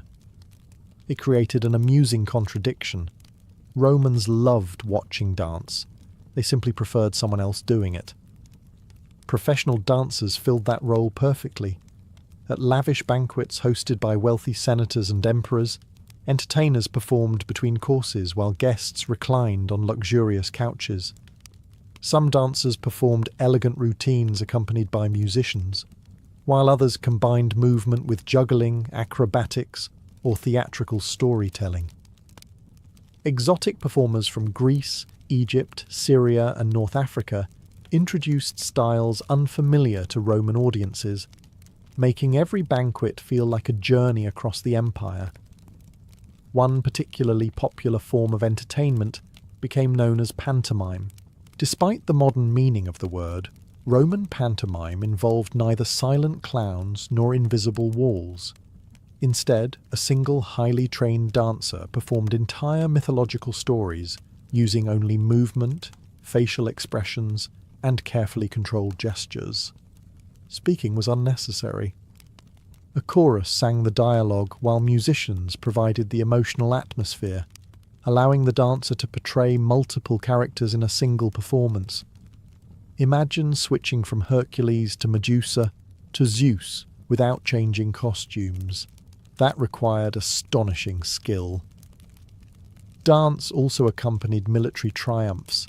Victorious generals entering Rome often led magnificent processions featuring musicians, standard-bearers, captured treasures, exotic animals, and ceremonial dancers celebrating Rome's latest conquest. These performances weren't merely entertainment. They announced the empire's power to every spectator lining the streets. Whether performed in bustling marketplaces, elegant villas, grand theatres, or triumphal parades, dance became woven into Roman daily life. It entertained emperors, honoured the gods, and dazzled crowds across an empire stretching from Britain to Egypt. Yet while Rome celebrated spectacle, another great civilization viewed dance through an entirely different lens. In India, every movement of the hand, every glance of the eye, and every step carried a deeper meaning, transforming dance into a sacred language unlike any the ancient world had ever seen.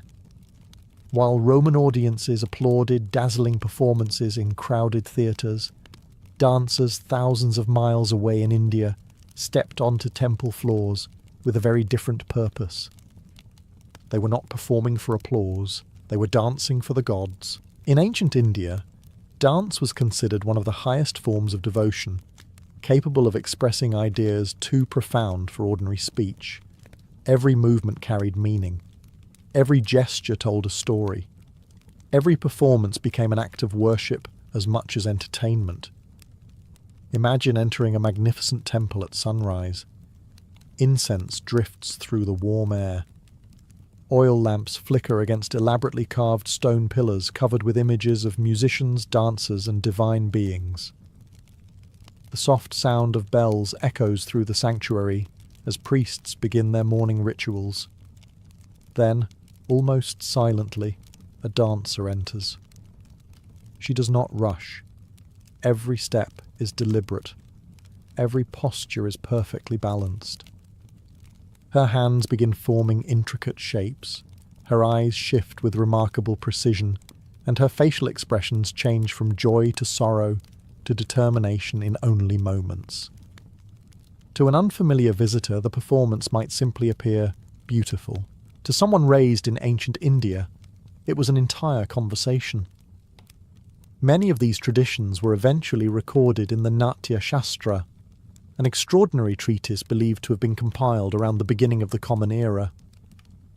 More than a simple guide to dancing, it explained drama, music, stagecraft, costumes, emotions, and storytelling.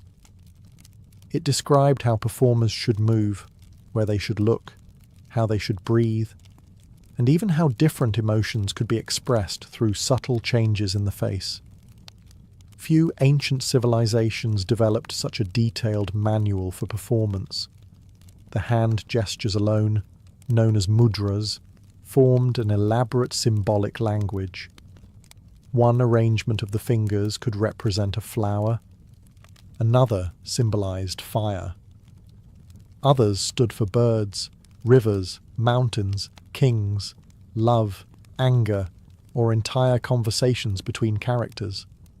A skilled audience could understand much of the story without hearing a single spoken word. The eyes played an equally important role. Ancient teachers instructed dancers to direct their gaze with extraordinary precision. Looking upwards suggested wonder or prayer. A quick sideways glance hinted at shyness or romance. Wide eyes could express fear, while lowered eyes conveyed humility or devotion. It was acting performed with the smallest muscles of the body. Training began young and demanded immense discipline. Students practiced balance, flexibility, rhythm, breathing, and countless gestures until every movement became second nature. Mastering the art could require years, sometimes decades, of dedicated study. There were no shortcuts. Even your eyebrows had homework.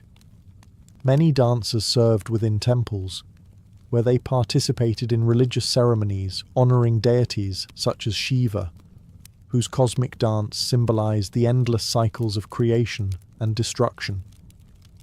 To witness these performances was to witness theology brought to life through movement. As India's sacred traditions flourished, another civilization farther east developed a very different philosophy of dance. In ancient China, graceful movement was not only beautiful, it reflected the harmony of the universe itself. While Indian dancers told sacred stories through symbolic gestures, ancient China approached dance with a different ideal: harmony. To the Chinese, dance was not simply entertainment or even solely a religious act. It was a reflection of order itself. Just as the heavens moved in perfect balance and the seasons followed one another without fail, so too should human movement be graceful, measured, and harmonious. A well-executed dance represented a well-ordered society. Imagine arriving at the imperial court during the Han dynasty. The palace stretches before you with sweeping roofs, painted columns, and vast ceremonial halls. Officials dressed in flowing silk robes stand in neat rows. Musicians quietly prepare bronze bells, stone chimes, bamboo flutes, zithers known as the guqin, and drums whose deep rhythms echo through the polished courtyards. Then the dancers enter. They do not rush across the stage. Instead, they glide almost effortlessly, each movement flowing into the next with remarkable precision. Their long silk sleeves drift through the air like clouds, extending every gesture into elegant arcs. The performance feels calm, controlled, almost dreamlike. Nothing appears accidental. Every step has been practiced countless times. Many of these performances were known as yayue, or elegant music, a ceremonial tradition that combined dance, music, and ritual. These spectacles accompanied important state occasions, royal banquets, diplomatic receptions, and ceremonies honouring ancestors or heaven itself. Confucius, the great philosopher, believed music and dance possessed enormous moral power. He argued that beautiful, orderly performances helped cultivate discipline, respect, and virtue throughout society. A ruler who encouraged proper ceremonies demonstrated wisdom. A kingdom whose music descended into chaos reflected political disorder. That may seem like a great deal of responsibility to place on a dance recital.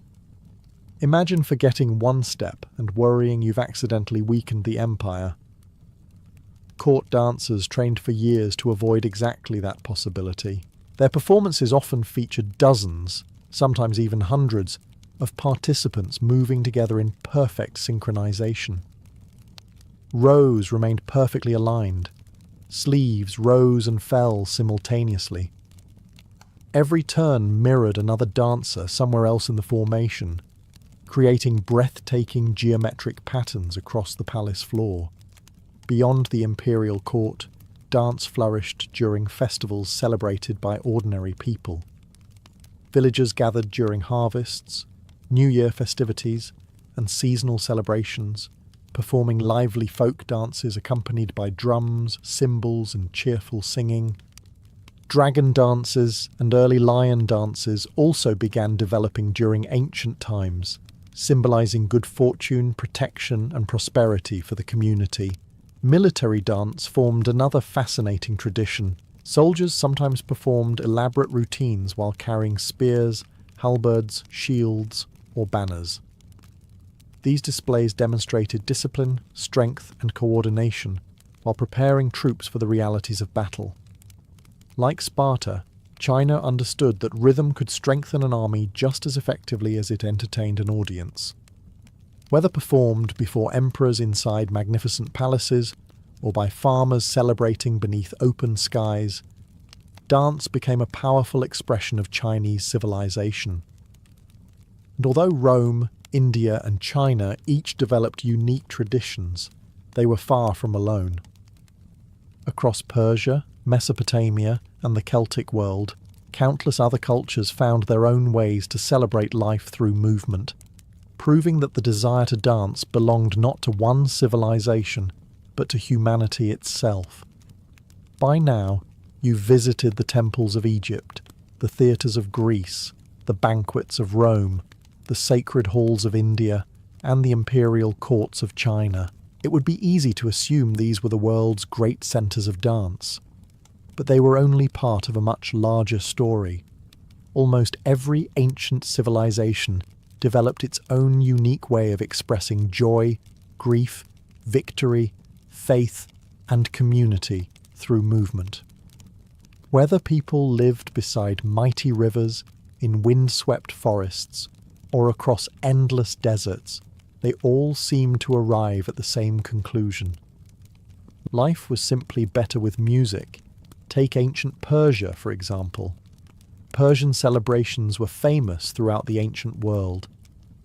Royal banquets featured skilled musicians playing lutes, harps, and drums, while dancers performed graceful routines before nobles and foreign ambassadors. These performances emphasized elegance rather than dramatic storytelling.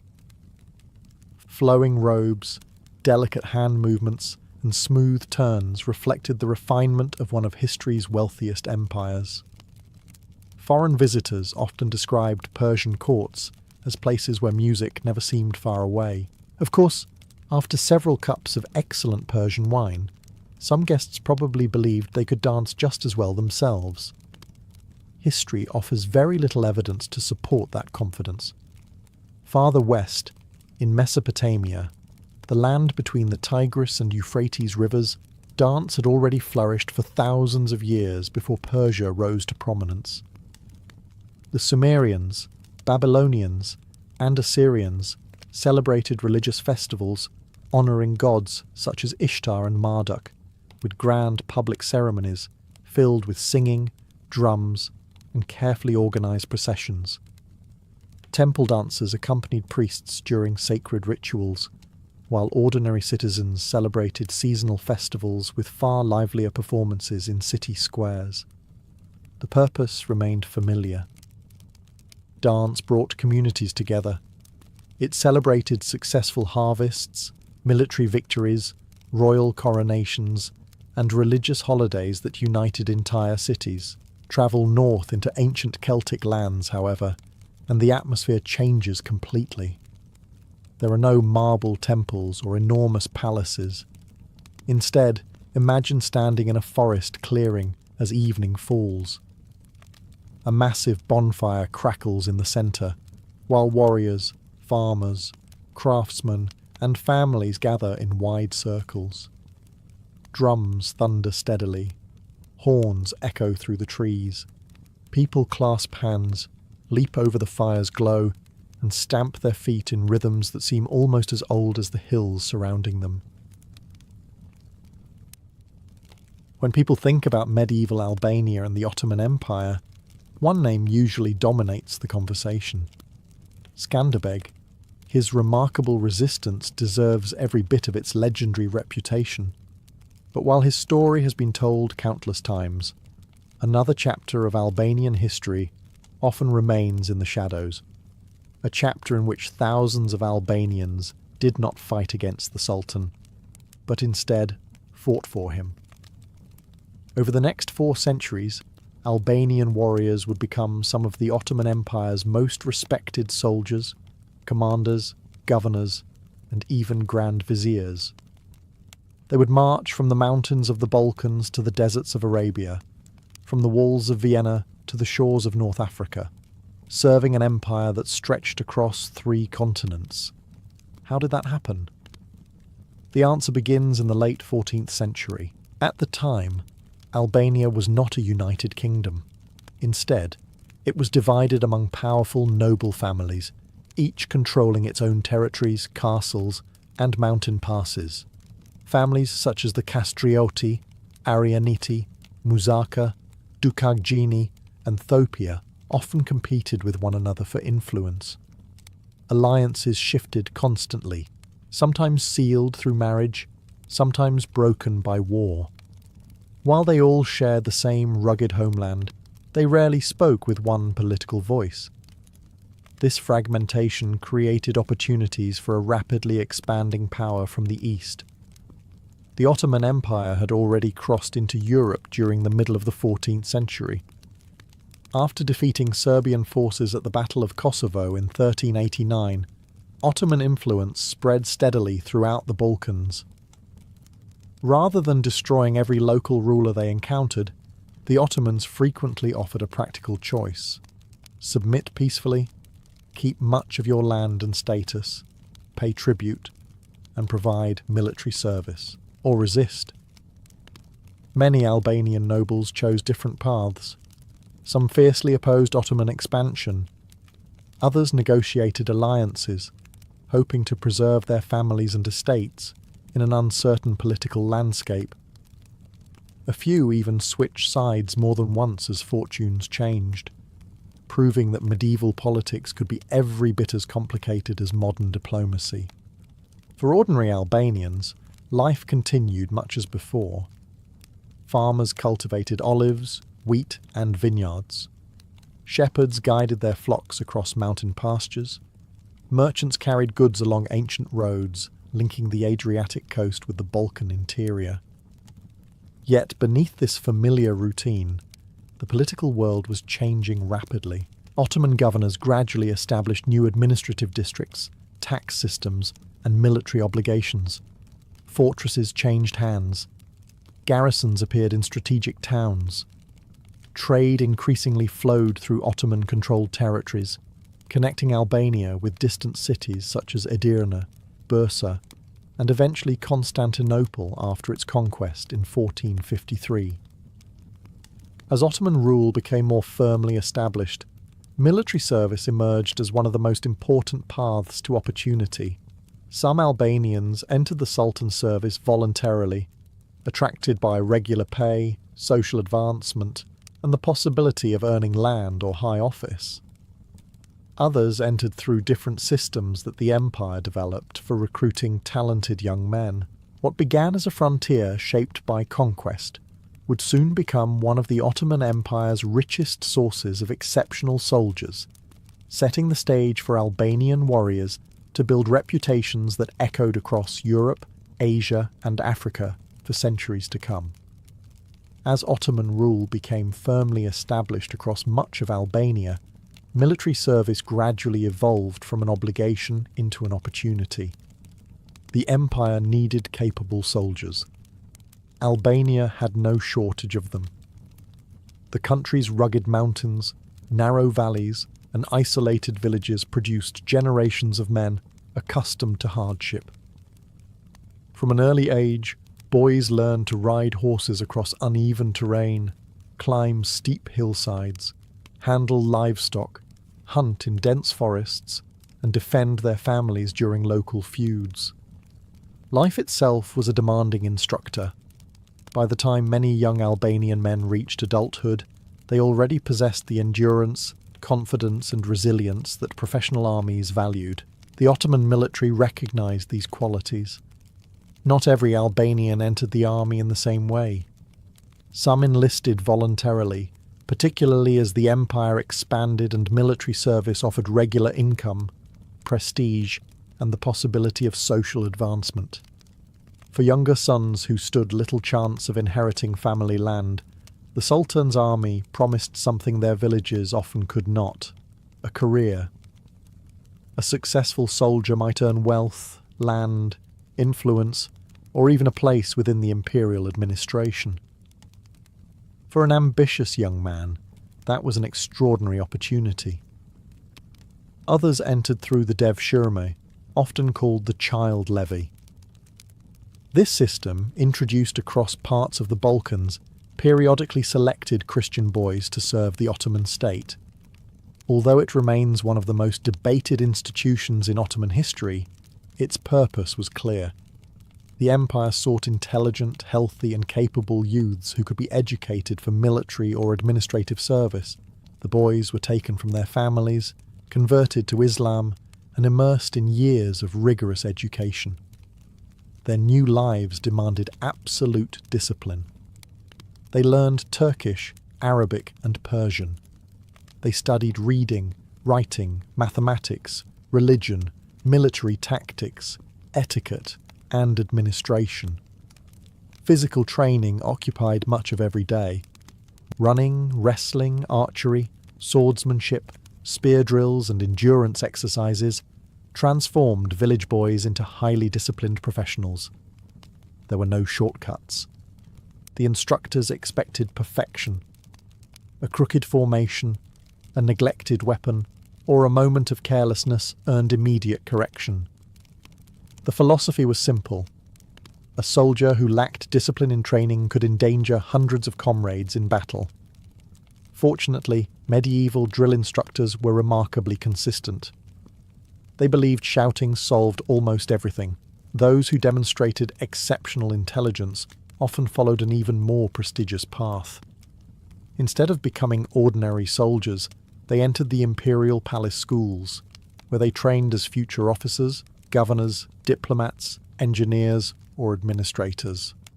Talent mattered more than noble birth, making the Ottoman system unusually open to advancement compared with many contemporary European kingdoms. For Albanian recruits, this created remarkable possibilities. Within a single generation, a shepherd's son could rise from an isolated mountain village to command armies or govern distant provinces. Not everyone reached such heights, of course. Most became professional soldiers serving in the empire's expanding military machine. Yet among these elite formations, one corps stood above all others. It was feared by enemies, admired by allies, and fiercely loyal to the Sultan. The Janissaries. Within their ranks, Albanian warriors would build a reputation that spread from the walls of Belgrade to the deserts of Egypt and beyond. By the time an Albanian recruit completed his years of training, he had become part of one of the most formidable military organizations in the world. The Janissary Corps. To the enemies of the Ottoman Empire, the sight alone was enough to inspire anxiety. Long ranks of disciplined infantry advanced with remarkable precision, their distinctive white felt caps rising above the crowd as military bands thundered behind them. Unlike many European armies, which often relied on temporary feudal levies, the Janissaries were full-time professional soldiers. War was not something they occasionally did.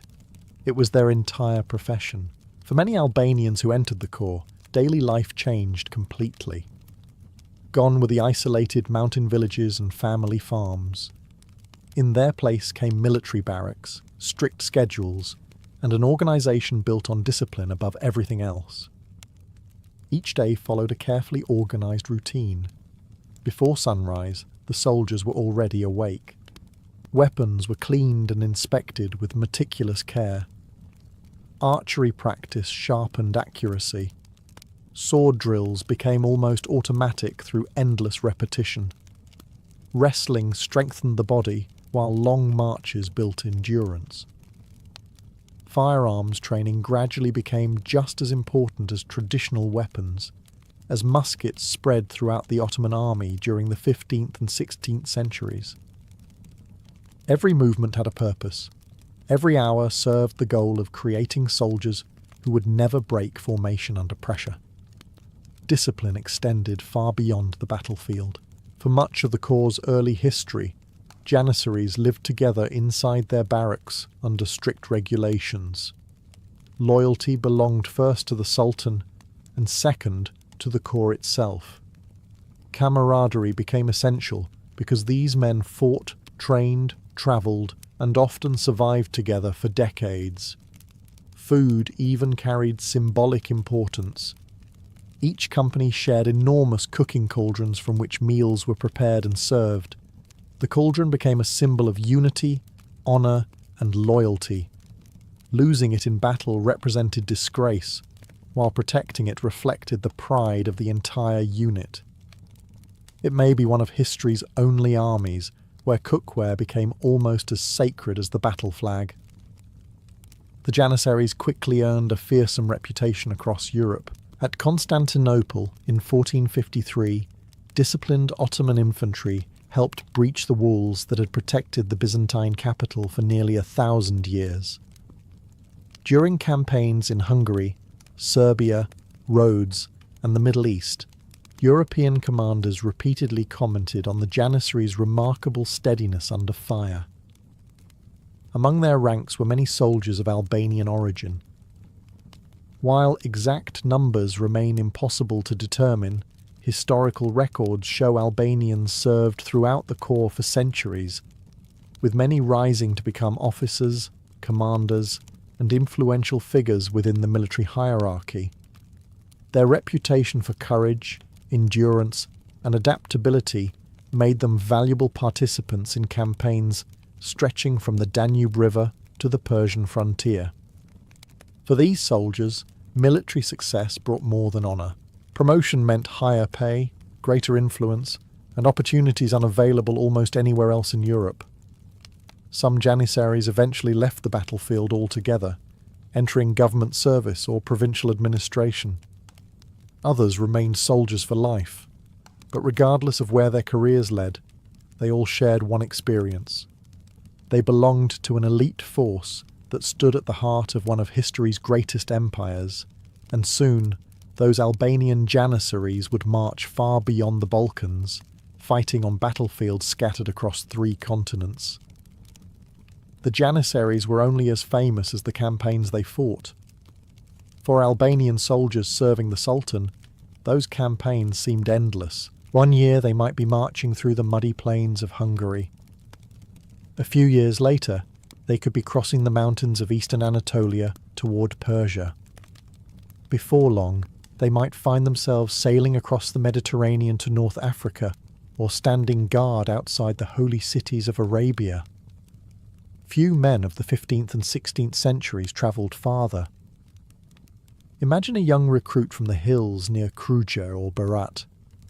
As a child, the Adriatic coast may have seemed unimaginably distant. Yet after joining the Ottoman army, he could spend decades marching thousands of miles across lands he had never imagined existed. His world expanded with every campaign. One of the empire's most important frontiers lay along the Danube River, where Ottoman armies repeatedly clashed with the Kingdom of Hungary and later the Habsburg Empire. Albanian janissaries fought during some of the largest sieges of the age, including Belgrade, Mohacs, Buda and Vienna.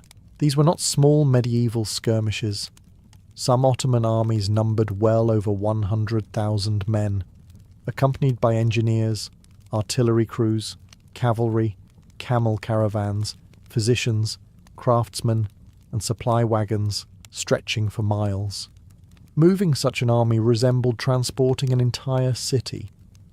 Unfortunately, unlike modern tourists, these travellers generally announced their arrival with cannons.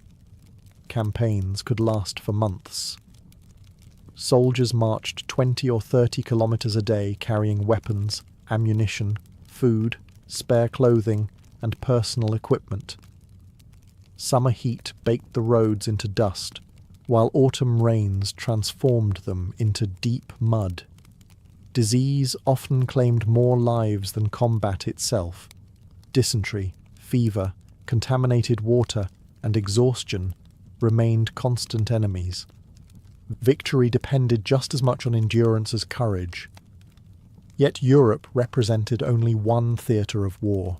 To the east, Albanian soldiers joined campaigns against the Safavid Empire of Persia. These expeditions carried them across high mountain passes, barren plateaus, and deserts where water became more valuable than gold. The fighting differed greatly from European battlefields. Cavalry raids, long-distance marches, and difficult supply lines tested every soldier's resilience. Farther south, Ottoman forces expanded into Syria, Egypt, and North Africa. Albanian troops participated in campaigns that secured Cairo, defended the Red Sea, and protected trade routes linking the Mediterranean with the Indian Ocean. Some even found themselves stationed in distant garrisons from Algiers to Baghdad, serving years far from the mountains where they had been born. Military success earned respect throughout the empire. Ottoman chroniclers frequently praised soldiers who remained disciplined under fire, and Albanian warriors developed a reputation for toughness, reliability, and determination. Officers valued men who could endure long campaigns without losing cohesion, qualities that proved invaluable in an empire fighting on multiple fronts simultaneously. By now, many Albanian soldiers had spent their entire adult lives in uniform. Some would never return home. Others returned decorated with honours, wealth, and experience gathered across 3 continents. For a fortunate few, however, the battlefield became only the beginning of an even more extraordinary journey. Their next promotion would not lead to another army. It would lead to the highest offices of the Ottoman Empire itself. While the Janissaries became famous as the Ottoman Empire's elite infantry, they were only one half of a much larger military machine. The other half thundered across the battlefield on horseback. These were the Sipahis, the empire's cavalrymen, and among them were thousands of Albanians whose riding skills had been shaped long before they ever wore the Sultan's colours. In medieval Albania, horses were more than a luxury. Mountain roads, steep valleys, and long distances between villages made riding an everyday necessity for many noble families and wealthier landowners. Young men learned to handle horses almost as naturally as they learned to walk. They hunted from horseback, travelled through dangerous mountain passes, and, when conflict erupted between rival clans, fought while mounted. The Ottoman Empire quickly recognised this valuable tradition. Unlike the Janissaries, who received regular salaries, many Sipahis served under the Timar system. In return for military service, the Sultan granted them the right to collect taxes from specific pieces of land. these grants did not make them owners of the land itself. Instead, they received its income on the condition that they remained ready for war whenever the Sultan called. It was a practical arrangement. The empire gained experienced cavalry without paying enormous standing salaries, while the Sipahis gained status, income, and a direct stake in maintaining the empire's stability. When war came, every Sipahi was expected to arrive fully equipped. That meant providing not only his horse but also his armour, weapons, and sometimes additional mounted retainers depending on the value of his land grant. Wealthier cavalrymen often appeared wearing chainmail reinforced with steel plates, carrying long lances, curved sabres, bows, shields, and pistols during later centuries as firearms became increasingly common. Maintaining this equipment was expensive. Keeping a war horse healthy proved even more demanding. Unlike modern vehicles, horses refused to start each morning unless they had been fed, watered, groomed, and carefully looked after. They also had the inconvenient habit of developing personalities. Some remained calm in battle. Others believed charging directly toward flying cannonballs was an excellent career choice. On campaign, the Sipahis served as the army's fast-moving striking force. They scouted ahead of the main army, protected supply lines, pursued retreating enemies, and launched devastating cavalry charges when the opportunity appeared. Their mobility allowed Ottoman commanders to gather intelligence quickly and react to changing battlefield conditions far faster than infantry ever could. Albanian cavalrymen earned particular respect for their endurance during long campaigns across the Balkans. Accustomed to difficult mountain terrain from childhood, many adapted easily to demanding marches and harsh conditions that exhausted less experienced riders. Some eventually rose beyond the battlefield. Successful Sipahis could become provincial governors, military commanders, or trusted administrators responsible for managing entire districts of the empire.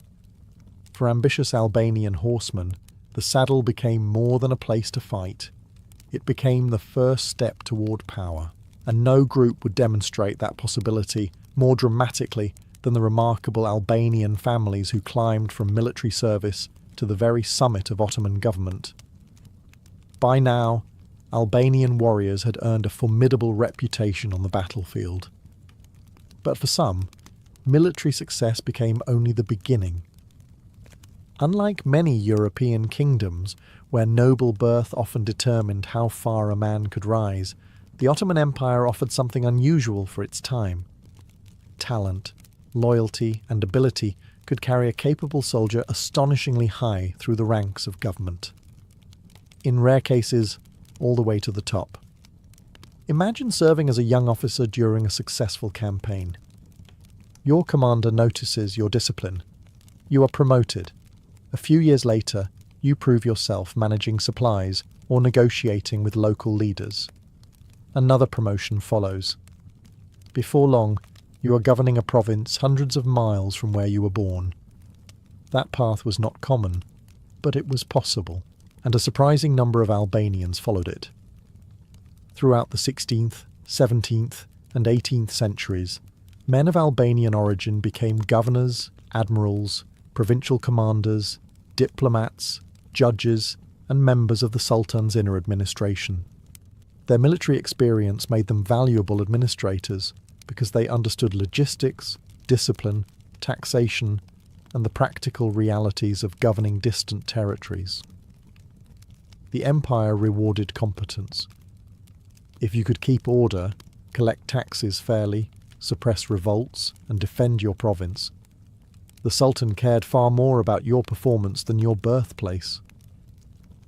At the summit of Ottoman government stood the Grand Vizier, often described as the Sultan's chief minister. The Grand Vizier effectively directed the daily administration of the empire. He supervised military campaigns, managed foreign diplomacy, oversaw finances, and coordinated the enormous bureaucracy that governed millions of subjects across Europe, Asia, and Africa. It was one of the most powerful political offices anywhere in the world. Remarkably, numerous grand viziers came from Albanian families. Among the most famous were members of the Köprülü family, whose origins lay in Albania. Beginning with Köprülü Mehmed Pasha in the 17th century, this remarkable dynasty produced several grand viziers in succession.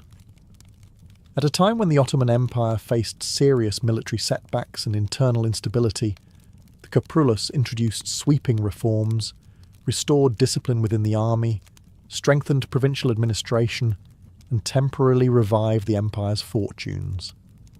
Historians often describe this period as the Köprülü era. Few families exercised greater influence over Ottoman politics. Of course, such immense responsibility came with enormous risks. A Grand Vizier enjoyed extraordinary authority, but he also served entirely at the Sultan's pleasure. Success brought honours, wealth, and prestige. Failure could mean immediate dismissal, imprisonment, or in some cases, execution. It was perhaps the world's least relaxing management position. One poor campaign might cost you far more than your annual performance review. Yet ambitious Albanian officials continued accepting these responsibilities because the opportunities were unmatched. Their careers demonstrated that military service in the Ottoman Empire could become a pathway not only to battlefield glory, but also to shaping the policies of one of history's largest empires. Among these remarkable figures, however, a handful stood above even the rest. Their names would become known from Istanbul to Cairo, leaving legacies that stretched far beyond the Ottoman capital itself. By the 17th century, Albanian soldiers were no longer simply serving in the Ottoman army. Some were commanding it. Over the previous 300 years, generations of Albanian warriors had climbed through the military ranks, proving themselves on battlefields stretching from Hungary to Yemen. Now, a handful of extraordinary individuals began influencing the direction of the entire empire.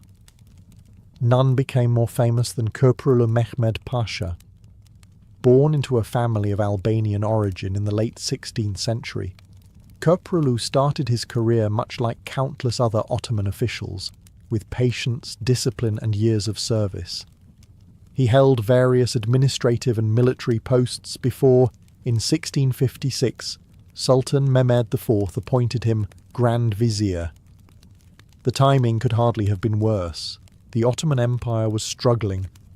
Corruption weakened the government. Military defeats had damaged morale. Provincial revolts threatened stability, while political intrigue filled the imperial court. Many believed the empire had entered irreversible decline. Köprülü disagreed. Upon accepting the office, he demanded extraordinary authority.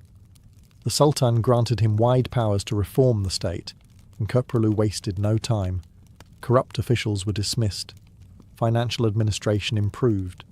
Discipline returned to the army. Provincial governors who ignored imperial authority were replaced or punished.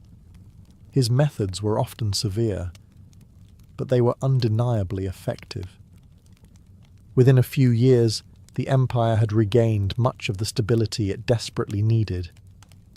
Even more remarkable, Köprülü transformed his success into a family legacy.